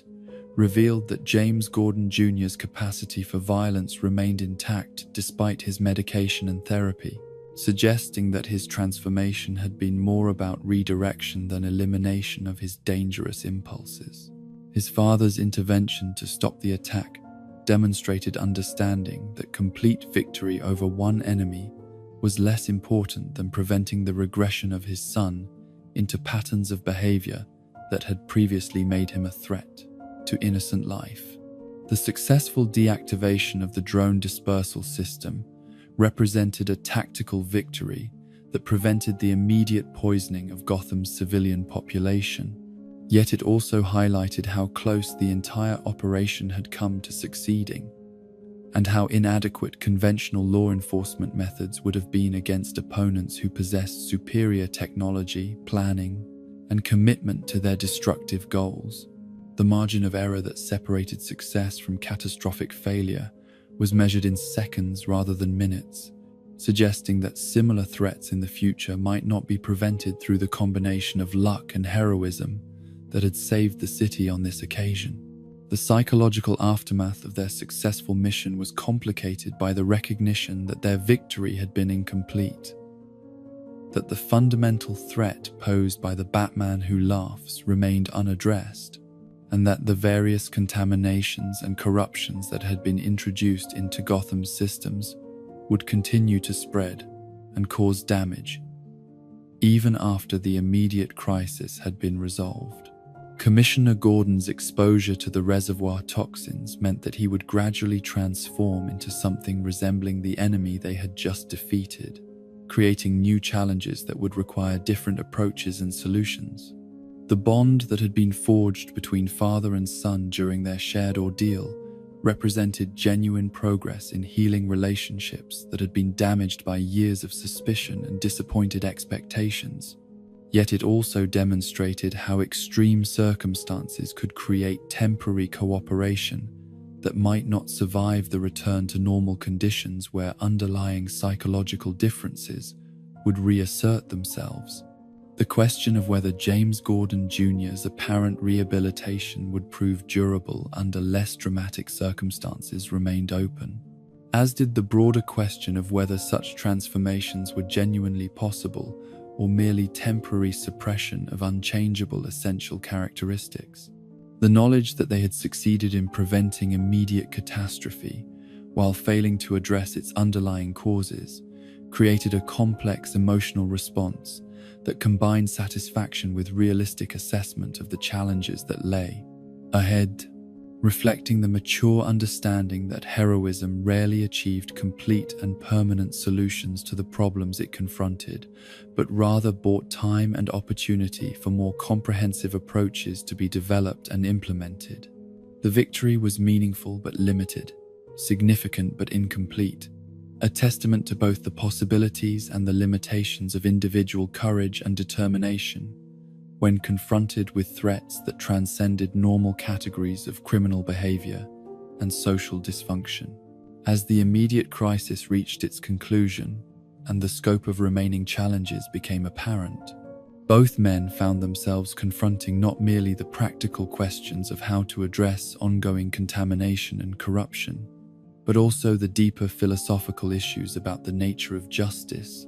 the possibilities for redemption, and the prices that could be accepted in pursuit of protecting innocent life from forces that operated beyond the boundaries of conventional moral reasoning and social constraint. In the shadow-drenched cemetery where Thomas and Martha Wayne lay beneath headstones that had weathered decades of Gotham's acid rain and the accumulated weight of their son's grief, the final confrontation between Batman and his most twisted reflection unfolded with the terrible inevitability of Greek tragedy, each participant bound by psychological imperatives so fundamental that deviation from their predetermined roles had become literally inconceivable. The hallowed ground that surrounded them bore witness to generations of Gotham's elite, yet none of the elaborate monuments to wealth and social position could match the symbolic weight of this simple family plot where innocence had been murdered and vengeance had been born. The young Bruce Wayne, who had been transported from his own reality, stood transfixed by the sight of two versions of his future self engaged in mortal combat, his child's mind unable to fully comprehend the cosmic implications of what he was witnessing, yet instinctively understanding that he was observing the ultimate consequences of choices that he had not yet been forced to make. His presence served as a living reminder of what both combatants had once been, a representation of the potential for innocence and joy that had been systematically destroyed through different paths that had led to the same destination of isolated determination to impose order upon chaos through the application of superior will. The Batman Who Laughs decision to bring this child to the confrontation was not merely tactical but profoundly psychological, designed to force his counterpart to confront the reality that their conflict was not simply about competing methodologies for crime fighting, but about fundamental questions regarding the nature of heroism and its relationship to personal happiness. The presence of the boy served as a constant reminder that other paths had been possible, that the sacrifices both men had made in service of their respective visions might not have been inevitable consequences of their parents' murder, but rather choices that could have been made differently. The serum that the Batman Who Laughs carried represented the culmination of his scientific research into the precise chemical processes that had transformed him from protector into destroyer, a concentrated essence of corruption that could accelerate in minutes, the gradual metamorphosis that had taken months to complete during his own transformation. The syringe itself was both weapon and sacrament, an instrument that promised to end their eternal conflict through the simple expedient of eliminating the moral differences that made them enemies rather than allies in the service of perfect order. Batman's response to the injection of additional toxin into his already compromised system was not immediate surrender to corruption, but rather a final desperate mobilization of whatever resistance his original personality could muster against the chemical tide that threatened to wash away everything that had made him a force for justice rather than destruction. The convulsions that racked his body were not merely physical reactions to foreign substances, but visible manifestations of a psychological war being fought at the cellular level between competing definitions of what it meant to serve the mighty, greater good. The grin that began spreading across Batman's face as the toxin took hold was perhaps more terrifying than any expression of rage or hatred could have been, for it represented not conscious choice, but involuntary surrender to influences that operated below the level of deliberate decision-making. The smile was not his own, but rather the chemical signature of corruption that had been designed to override individual will and transform its victims into willing servants of chaos disguised as order. The Batman Who Laughs' satisfaction at witnessing this transformation was complicated by his recognition that victory achieved through chemical coercion was somehow less meaningful than conversion accomplished through philosophical persuasion. Yet his commitment to achieving his ultimate goals transcended such aesthetic considerations. The important thing was not the method by which his counterpart was brought to understanding, but rather the fact that understanding had been achieved, that the last significant obstacle to implementing his vision for reality had been eliminated through the simple expedient of making it impossible for opposition to continue existing. The machine gun that he raised to deliver the final blow was not merely a weapon, but a symbol of the philosophical gulf that separated him from his former identity. As the original Batman's commitment to preserving life had been replaced by practical recognition that some problems could only be solved through the permanent elimination of those who created them. The casual efficiency with which he prepared to execute his defeated enemy reflected not sadism, but rather the same methodical approach to problem solving that had made Batman such an effective crime fighter, now applied to the resolution of conflicts through the simplest possible means. Yet even in his moment of apparent triumph, the Batman who laughs found himself confronting evidence that his understanding of human psychology and motivation remained incomplete, for Batman's refusal to surrender completely to the toxin's influence suggested the existence of resources and resistances that transcended normal biochemical processes. The glint of defiance that remained visible in his victim's eyes indicated that some essential aspect of his original identity persisted despite the chemical assault upon his neural pathways, creating uncertainty about whether the transformation was as complete and irreversible as it appeared. The decision to continue with the execution, rather than investigating the sources of this unexpected resistance, demonstrated the Batman who laughs' commitment to practical results over intellectual curiosity. His recognition that partial victory, followed by permanent elimination of opposition, was preferable to perfect understanding that might provide opportunities for reversal or escape. The gunshots that followed were not expressions of anger or frustration, but rather methodical applications of lethal force, designed to resolve ambiguity through the simple expedient of making further resistance impossible. Alfred's intervention in this moment of apparent defeat represented more than simple loyalty to his longtime ward,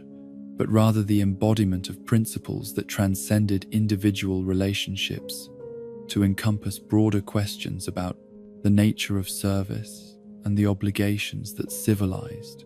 beings owed to one another, regardless of the immediate practical consequences of fulfilling such obligations. His appearance with a shotgun demonstrated that even the most refined and cultured individuals possessed capacities for violence when circumstances demanded such responses, yet his motivation remained fundamentally defensive rather than aggressive in its orientation. The elderly butler's marksmanship, honed through military service in conflicts that had predated Batman's birth, proved adequate to deliver the kind of devastating close-range assault that could temporarily incapacitate even someone with the Batman who laughs enhanced durability and pain tolerance. The multiple impacts that tore through his armored costume and underlying flesh created wounds that would have been fatal to normal human physiology, yet his transformation had included enhancements that made such damage painful but not immediately life-threatening. The monologue that Alfred delivered while repeatedly firing into his target's body reflected years of accumulated frustration and horror at witnessing the systematic corruption of everything he had worked to build and protect.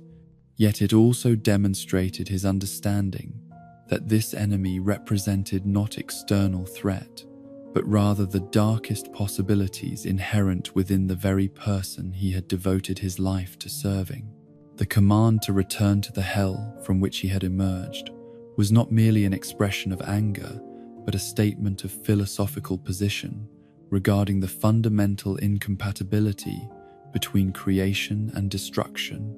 as approaches to achieving meaningful existence. Alfred's heroic stand provided the crucial moments necessary for Batman to recover from his wounds and mobilize whatever resources remained available to him for continuing the fight.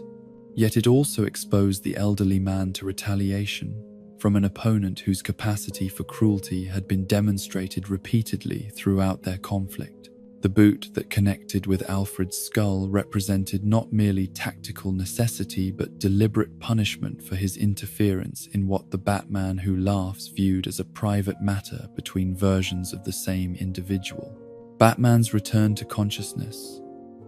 and renewed participation in the battle was accompanied by a clarity of purpose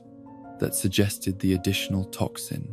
rather than completing his transformation, had somehow triggered defensive responses that restored access to psychological resources that had been suppressed by the gradual contamination he had experienced over previous days. The question he posed about his failure to complete the expected metamorphosis received an answer that revealed the Batman Who Laughs' incomplete understanding of the factors that determined whether such transformations succeeded or failed. The explanation that Batman offered for his resistance focused on the strategic preparations he had made during the early stages of their conflict, when his analytical capabilities had been enhanced by the toxin's initial effects, while his moral reasoning remained largely intact. The traps that he had positioned throughout locations of symbolic importance to Bruce Wayne's personal history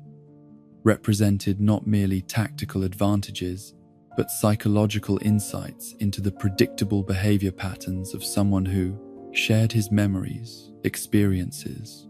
and fundamental approach to problem solving. The depleted uranium shells that comprised these carefully positioned weapons had been selected not for their conventional ballistic properties,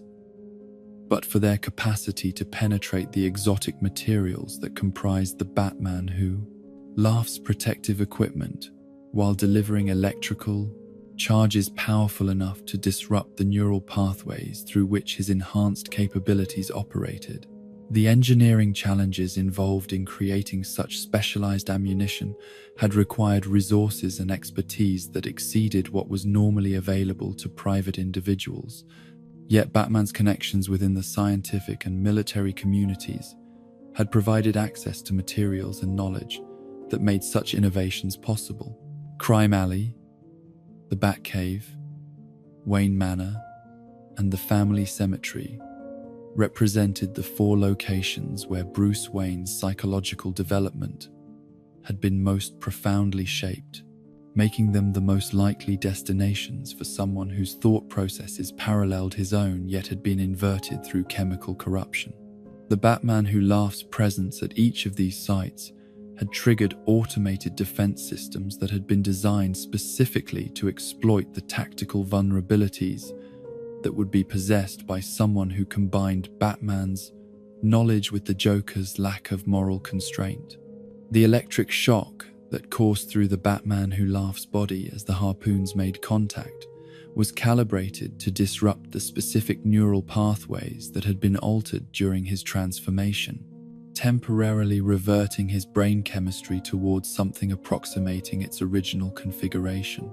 The pain that accompanied this process was both physical and psychological,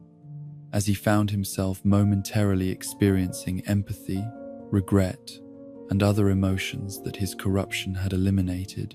creating a brief window of vulnerability that Batman was prepared to exploit. The headstone of Martha Wayne that Batman lifted and wielded as a weapon carried symbolic weight that transcended its practical value as an improvised club, representing not merely the memory of his murdered mother, but the foundational trauma that had shaped every subsequent decision in his life. The irony of using a monument to parental love as an instrument of violence was not lost on either combatant, yet the necessity of the moment transcended aesthetic considerations about appropriate methods of conflict resolution. The repeated blows that Batman delivered with his mother's memorial were driven not by hatred for his enemy, but by desperate recognition that this might represent his last opportunity to prevent the implementation of plans that would transform Gotham City into a laboratory for experiments in social control and psychological manipulation. Each impact was calculated to cause maximum neurological disruption, while the temporary window of vulnerability remained open, creating cumulative damage that might prevent the Batman Who Laughs from recovering his enhanced capabilities. The Batman Who Laughs declaration that his opponent was the worst version of their shared identity represented both tactical psychological warfare and genuine philosophical conviction, reflecting his belief that effectiveness in achieving goals was more important than adherence to moral principles that limited available options and created unnecessary complications in problem-solving processes. The accusation of being a joke was designed to undermine Batman's confidence in his methods, while also asserting the superiority of approaches that prioritized results over philosophical consistency. Batman's response that he might indeed be a joke, but was a joke who had successfully defeated his supposedly superior counterpart, demonstrated his understanding that victory often belonged not to those who were objectively strongest or most intelligent, but to those who persisted in pursuing their goals despite setbacks and apparent disadvantages. The utilization of his mother's headstone as a weapon represented the transformation of his greatest source of pain into an instrument of protection for others, the alchemical conversion of trauma into strength. The apparently fatal blow that crushed the Batman Who Laughs skull created a moment of terrible silence in the cemetery, as the participants in this cosmic drama contemplated the possibility that their conflict had finally reached its conclusion through the oldest and most definitive method available for resolving disagreements between irreconcilable opponents. Yet, even as his enemy lay motionless among the graves, Batman felt the toxin in his own system, beginning to complete the transformation that additional chemical intervention had been designed to accelerate. The Joker's arrival at this crucial moment represented the fulfillment of the promise he had made during their earlier conversation, his commitment to serving as a failsafe against Batman's complete corruption, even if such intervention required him to destroy the person he had spent decades trying to understand and defeat through less permanent means. The gunshot that he delivered was aimed not to kill, but to incapacitate, providing the shock necessary to disrupt the transformation process before it could reach irreversible completion. The aftermath of this intervention left Batman wounded but conscious, his system still contaminated with toxins that would require extensive medical treatment to neutralize completely. Yet his essential personality and moral orientation remained intact despite the chemical assault they had endured. The victory was incomplete and potentially temporary, yet it had prevented the immediate implementation of plans that would have transformed Gotham into something unrecognizable and irredeemable. In the aftermath of victory that tasted more of ashes than triumph, in those hollow hours when the immediate threat had been neutralized, yet its implications continued to echo through the corridors of consciousness, like the reverberations of a struck bell that would never fully return to silence. Batman found himself confronting the sobering reality that defeating the Batman Who Laughs had been merely the first step in a process of recovery and reconstruction that would demand resources and commitment far exceeding what had been required to achieve their tactical success in the cemetery, where his parents lay forever at rest. The melting of all remaining dark metal in Batman's possession represented more than simple disposal of dangerous materials, but rather a deliberate severing of connections to the dark multiverse and the corrupting influences that had threatened to transform Gotham's protector into its destroyer. The furnace that Alfred had constructed in the deepest levels of the Batcave burned with temperatures that exceeded those found in most industrial applications. Yet the exotic properties of the interdimensional material required such extreme conditions to break down its molecular structure and render it incapable of serving as a conduit for malevolent energies. The process of destruction was both cathartic and melancholy, as each fragment that dissolved in the intense heat represented not merely the elimination of potential weapons, but also the loss of knowledge and capabilities that might have been employed for beneficial purposes under different circumstances. The dark metal's unique properties had enabled innovations in materials science and energy manipulation that could have revolutionized legitimate applications. Yet its connection to realities where hope had been systematically eliminated made such utilization too dangerous to contemplate. Batman's supervision of this destruction while recovering from his own exposure to the toxins that had nearly completed his transformation into something unrecognizable revealed the extent to which he had been changed by the experience, not merely through chemical alteration of his brain chemistry,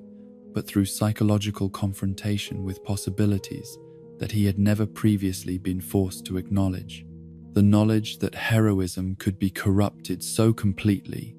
that the very qualities that made someone an effective protector could be transformed into instruments of oppression had fundamentally altered his understanding of his own nature and the precarious balance that separated justice from vengeance. The Hall of Justice, that monument to collective heroism, and the possibility of cooperation between beings of extraordinary capability in service of protecting ordinary people from threats that exceeded their capacity to address individually, had been selected as the most appropriate facility for containing the Batman who laughs during whatever remained of his existence. The security systems that surrounded his confinement had been designed not merely to prevent escape, but to eliminate any possibility of communication with the outside world that might enable him to continue influencing events through psychological manipulation or strategic coordination with potential allies. The cell that contained Gotham's most dangerous enemy was both marvel of engineering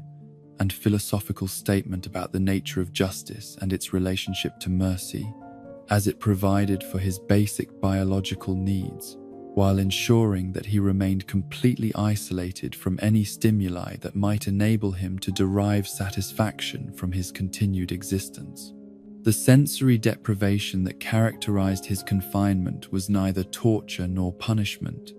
but rather recognition that someone whose fundamental psychology had been inverted to find pleasure in others' suffering could not be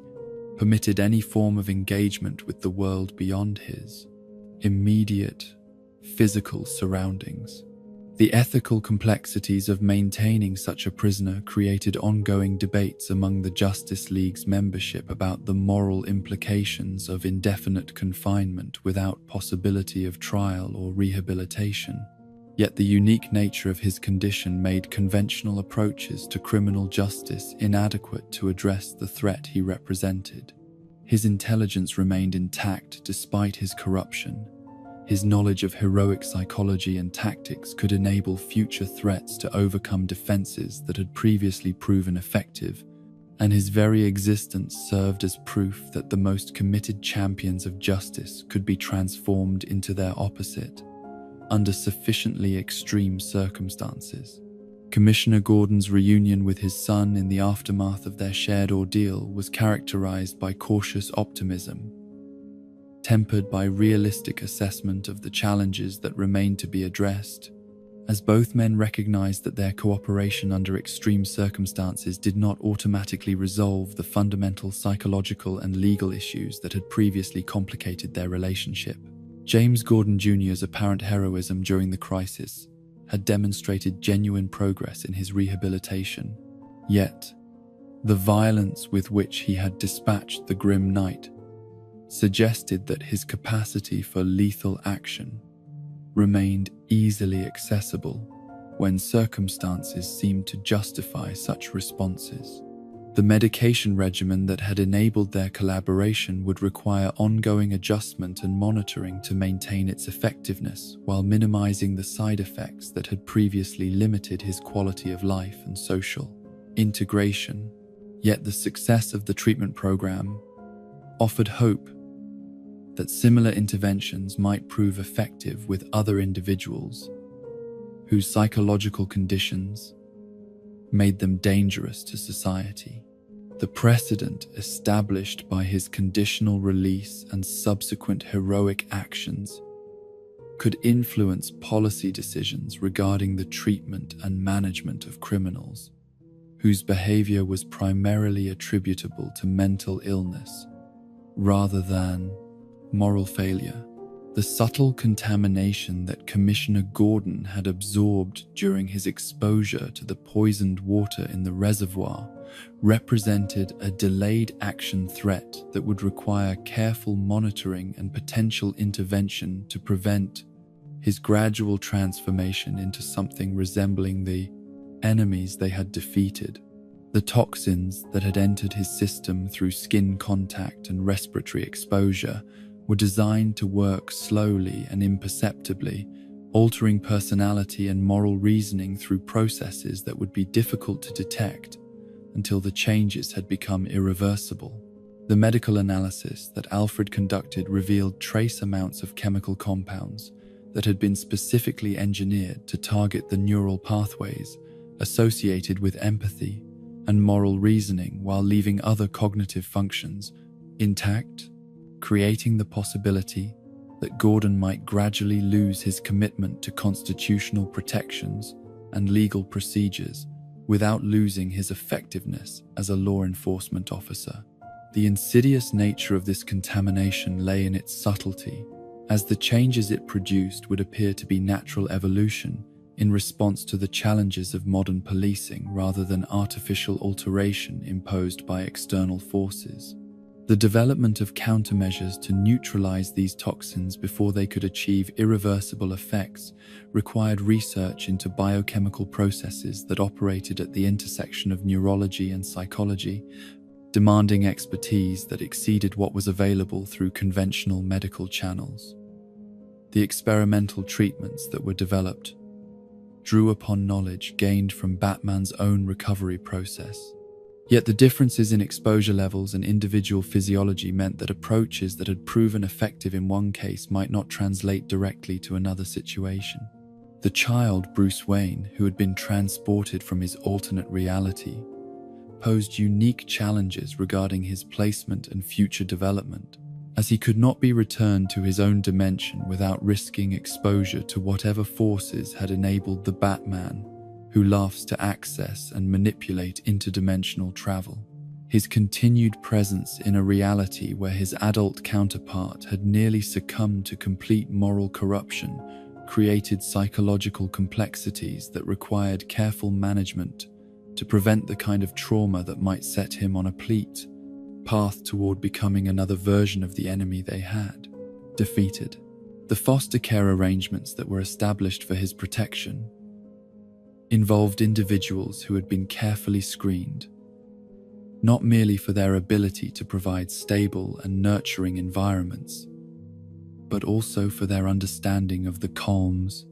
unique circumstances that surrounded his situation and their commitment to maintaining the secrecy necessary to protect him from those who might seek to exploit his connection to Batman's identity. The psychological support that was provided focused on helping him process the traumatic experiences he had witnessed,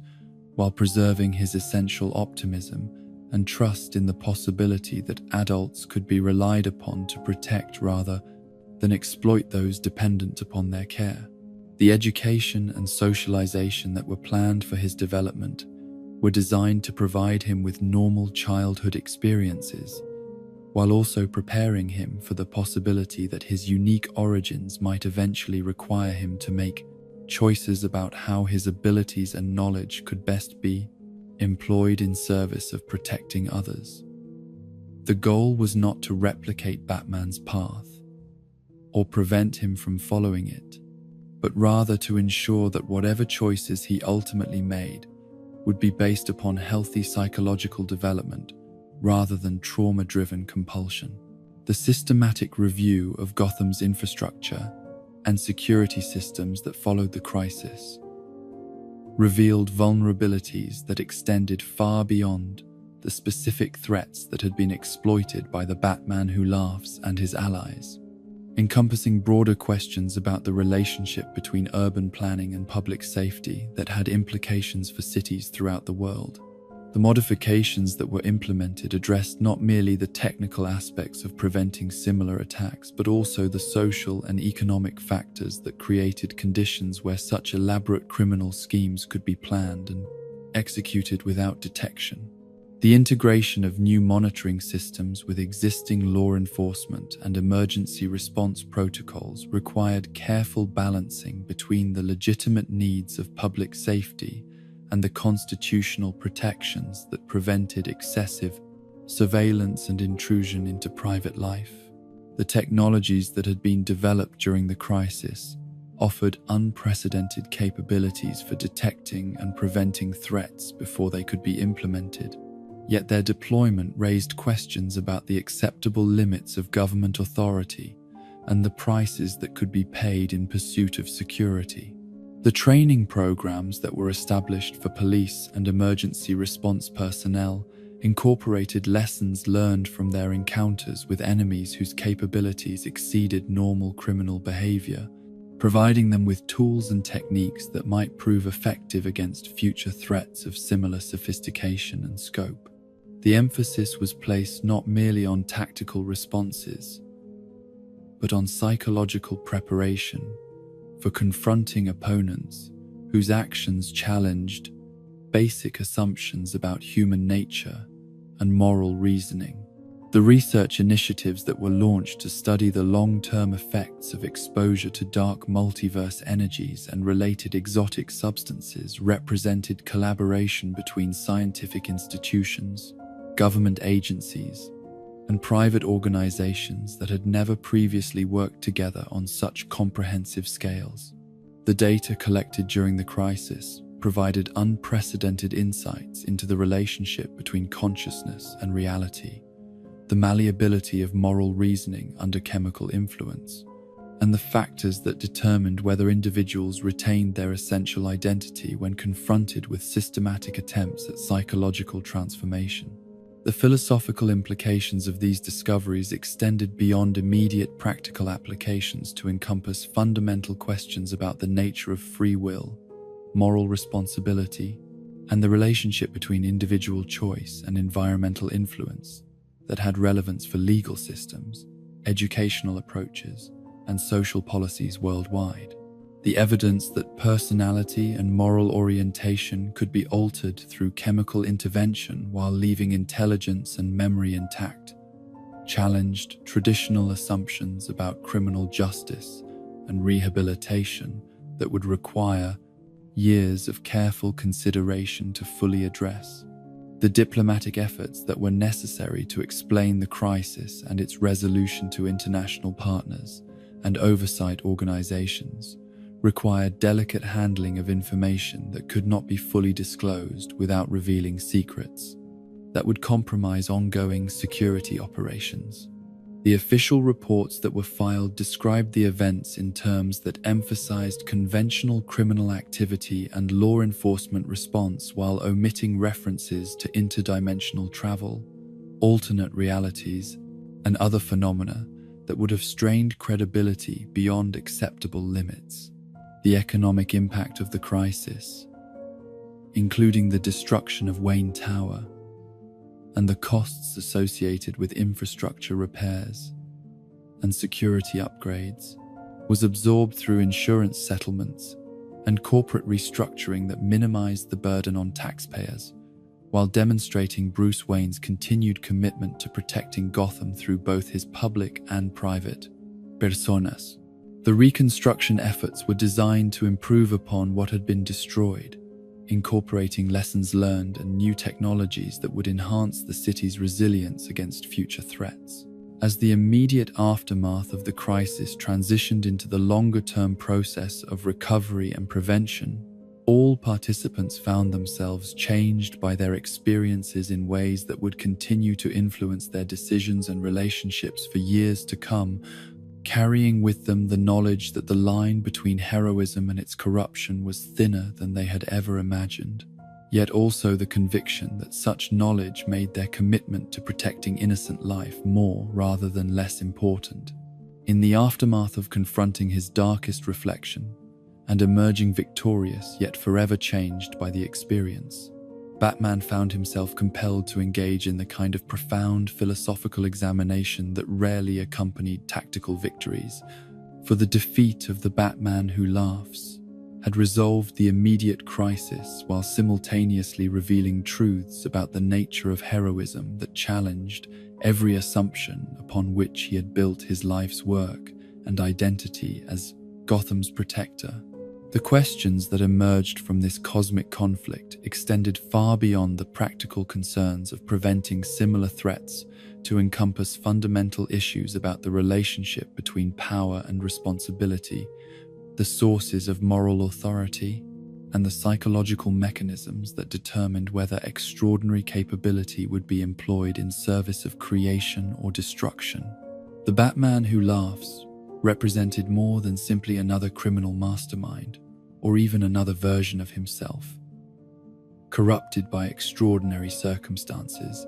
but rather the embodiment of Batman's deepest and most carefully suppressed fears about his own nature and the potential consequences of the path he had chosen in response to his parents' murder.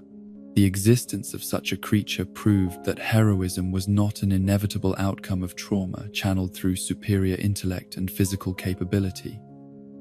but rather one possible result among many, including outcomes so horrifying that they challenged the very concept of meaningful moral choice in a universe where identical starting conditions could produce diametrically opposed endpoints. The psychological analysis that Batman conducted in the weeks following the crisis revealed disturbing parallels between his own thought processes and those of his corrupted counterpart that suggested the differences between protector and destroyer were matters of degree rather than fundamental. Differences that could be eliminated through relatively minor alterations in brain chemistry or environmental pressure. The recognition that he possessed within himself all the intellectual tools and psychological raw materials necessary to become the Batman who laughs was simultaneously humbling and terrifying, forcing him to acknowledge that his heroism was not an expression of inherent goodness, but rather the result of conscious choices that required constant renewal and vigilance to maintain. The concept of heroism itself demanded re-examination in light of the revelation that its most essential qualities could be perverted into their opposites while remaining functionally intact, creating beings who possessed all the capabilities of traditional heroes,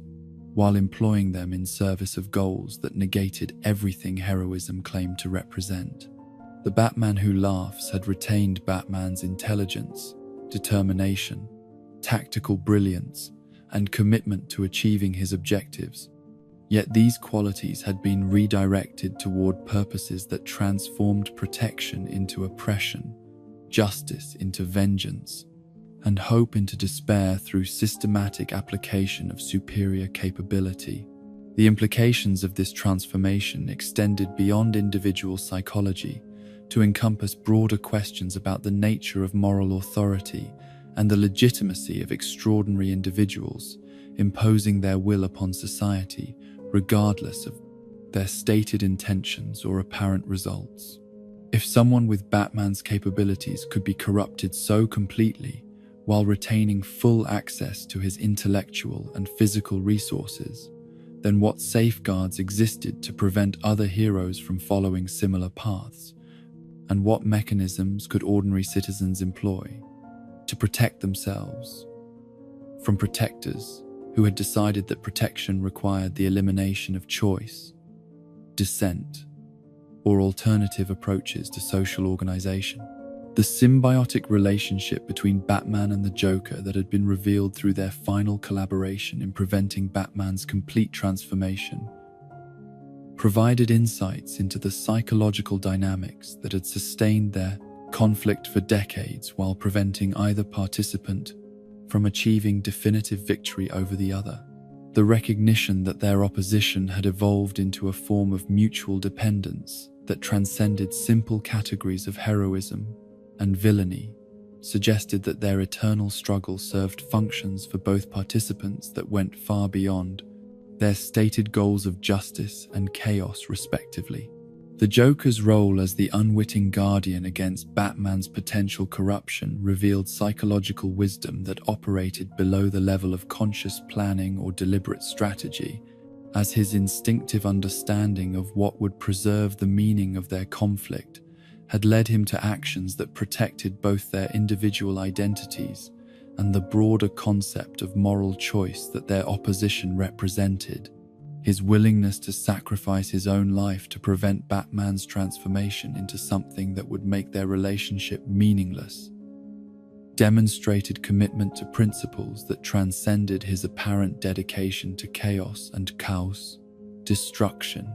The philosophical framework that emerged from analysis of their relationship suggested that good and evil were not absolute categories, but rather positions within a dynamic system that required both elements to maintain stability and meaning.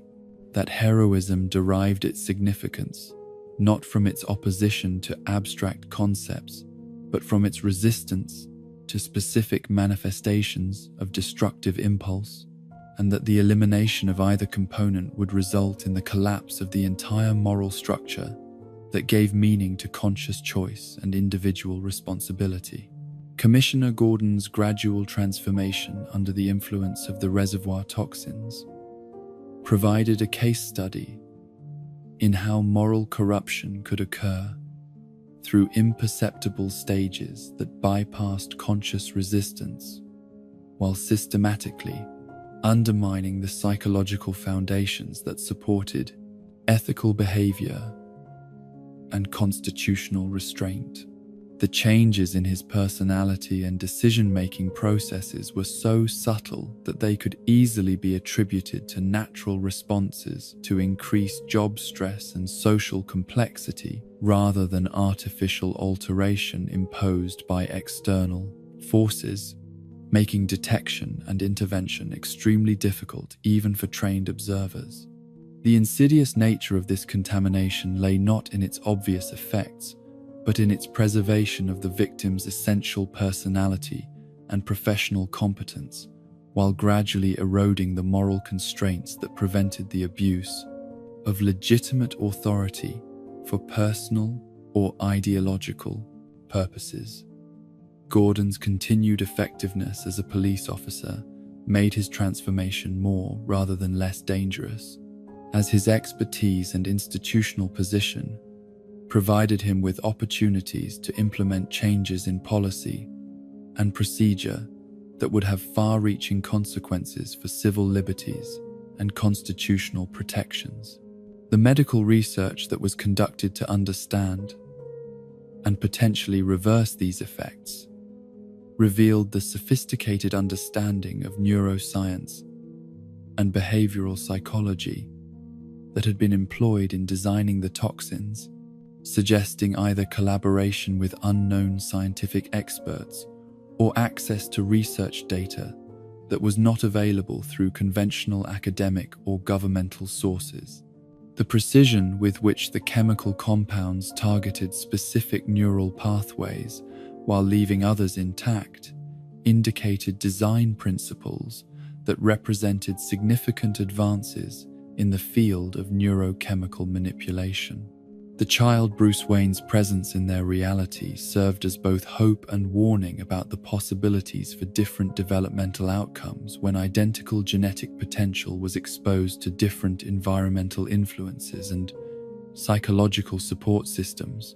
His continued innocence and optimism in the face of traumatic experiences that might have broken other children demonstrated the resilience of human psychology when provided with appropriate care and protection, yet also highlighted the fragility of the conditions that enabled such positive development to occur and be maintained. The educational philosophy that was developed for his benefit emphasized not the prevention of trauma or difficulty, but rather the cultivation of psychological resources and social connections that would enable him to process challenging experiences in ways that promoted growth rather than damage, understanding rather than fear, and commitment to protecting others rather than seeking revenge against those who had caused harm. The goal was not to create another Batman, but to provide him with alternatives that the original Bruce Wayne had never been offered following his parents' murder. The broader implications of alternate reality contact and the possibility of systematic interference from the dark multiverse required the development of new theoretical frameworks for understanding the relationship between individual choice and cosmic influence that challenged traditional assumptions about free will, moral responsibility, and the nature of consciousness itself. The evidence that personality and moral orientation could be altered through exposure to energies and substances that originated from realities where different physical and psychological laws applied suggested that human nature was far more malleable than had previously been assumed. The research programs that were established to study these phenomena represented unprecedented collaboration between disciplines that had rarely interacted in meaningful ways. As physicists worked alongside psychologists, philosophers collaborated with neuroscientists, and theologians found themselves discussing empirical data about the nature of reality that challenged fundamental assumptions about the relationship between material and spiritual existence.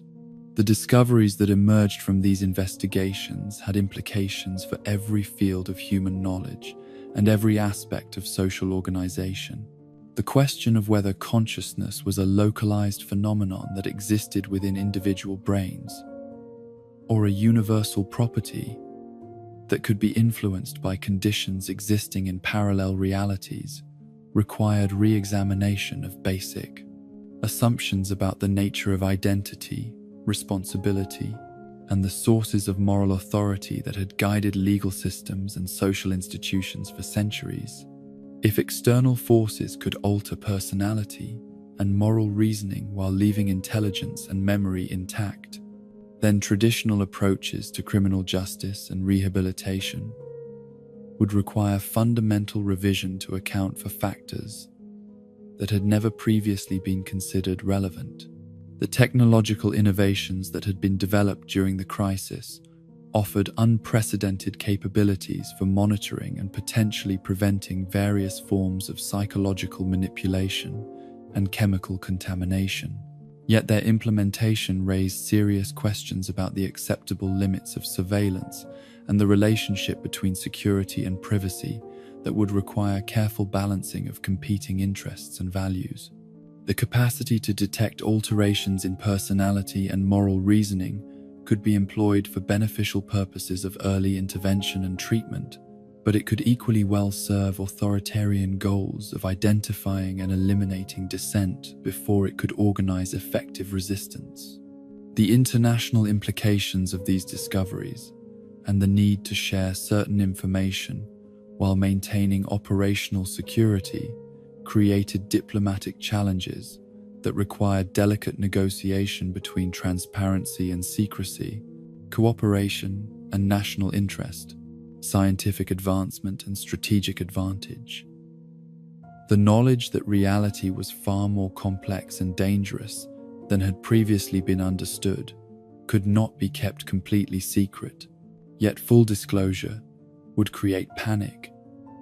and potentially destabilize social institutions that depended upon public confidence in the reliability of normal experience. The economic and social disruption that would result from widespread awareness of alternate realities and the possibility of systematic psychological manipulation through exotic means could potentially cause more damage than the direct threats that such knowledge might help prevent, creating ethical dilemmas about the appropriate balance between informed consent and social stability that had no clear resolution through existing moral and legal frameworks. The long-term monitoring systems that were established to detect potential future incursions from the dark multiverse represented significant investment in technologies and personnel that might never be needed. Yet the consequences of failing to detect such threats before they could establish themselves in stable reality were too catastrophic to accept preventable risks. The early warning networks that were created operated according to principles that pushed the boundaries of current scientific understanding while remaining grounded in empirical observation and measurable phenomena. The psychological support systems that were developed for individuals who had been exposed to dark multiverse influences, or who had witnessed events that challenged their understanding of reality, represented new approaches to trauma,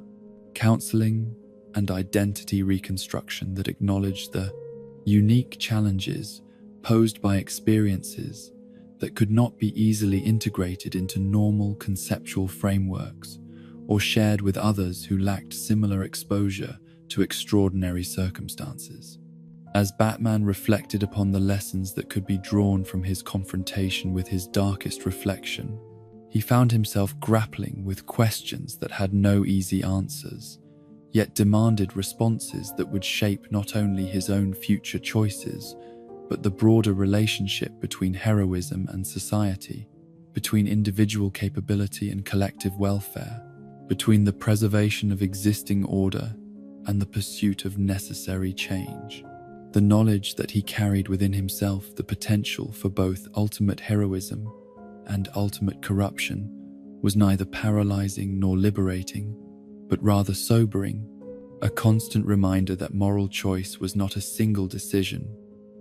but an ongoing process that required vigilance,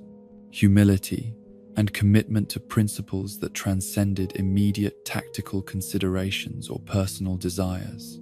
The victory over the Batman who laughs had been achieved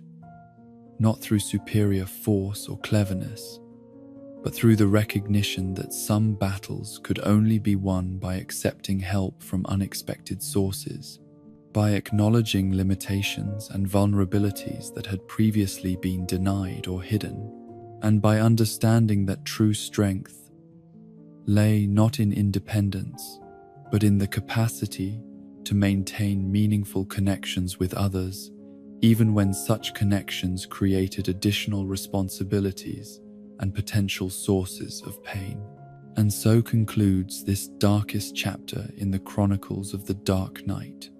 where the very foundations of heroism were tested in the crucible of absolute corruption. The Batman who laughs remains imprisoned, yet his influence echoes through the shadows of Gotham, a constant reminder that the distance between protector and destroyer is measured not in power, but in choice. In facing his most twisted reflection, Batman discovered that his greatest strength lies not in his refusal to kill, but in his refusal to abandon hope even when faced with the void of absolute nihilism. Rest now, dreamer of troubled worlds, knowing that even in our darkest moments, the choice to remain human, to choose compassion over expedience, light over shadow, defines not our limitations, but our transcendence. Let the laughter fade into silence, and may your dreams be filled with the quiet courage of those who stand watch in the darkness, forever guardian against the night.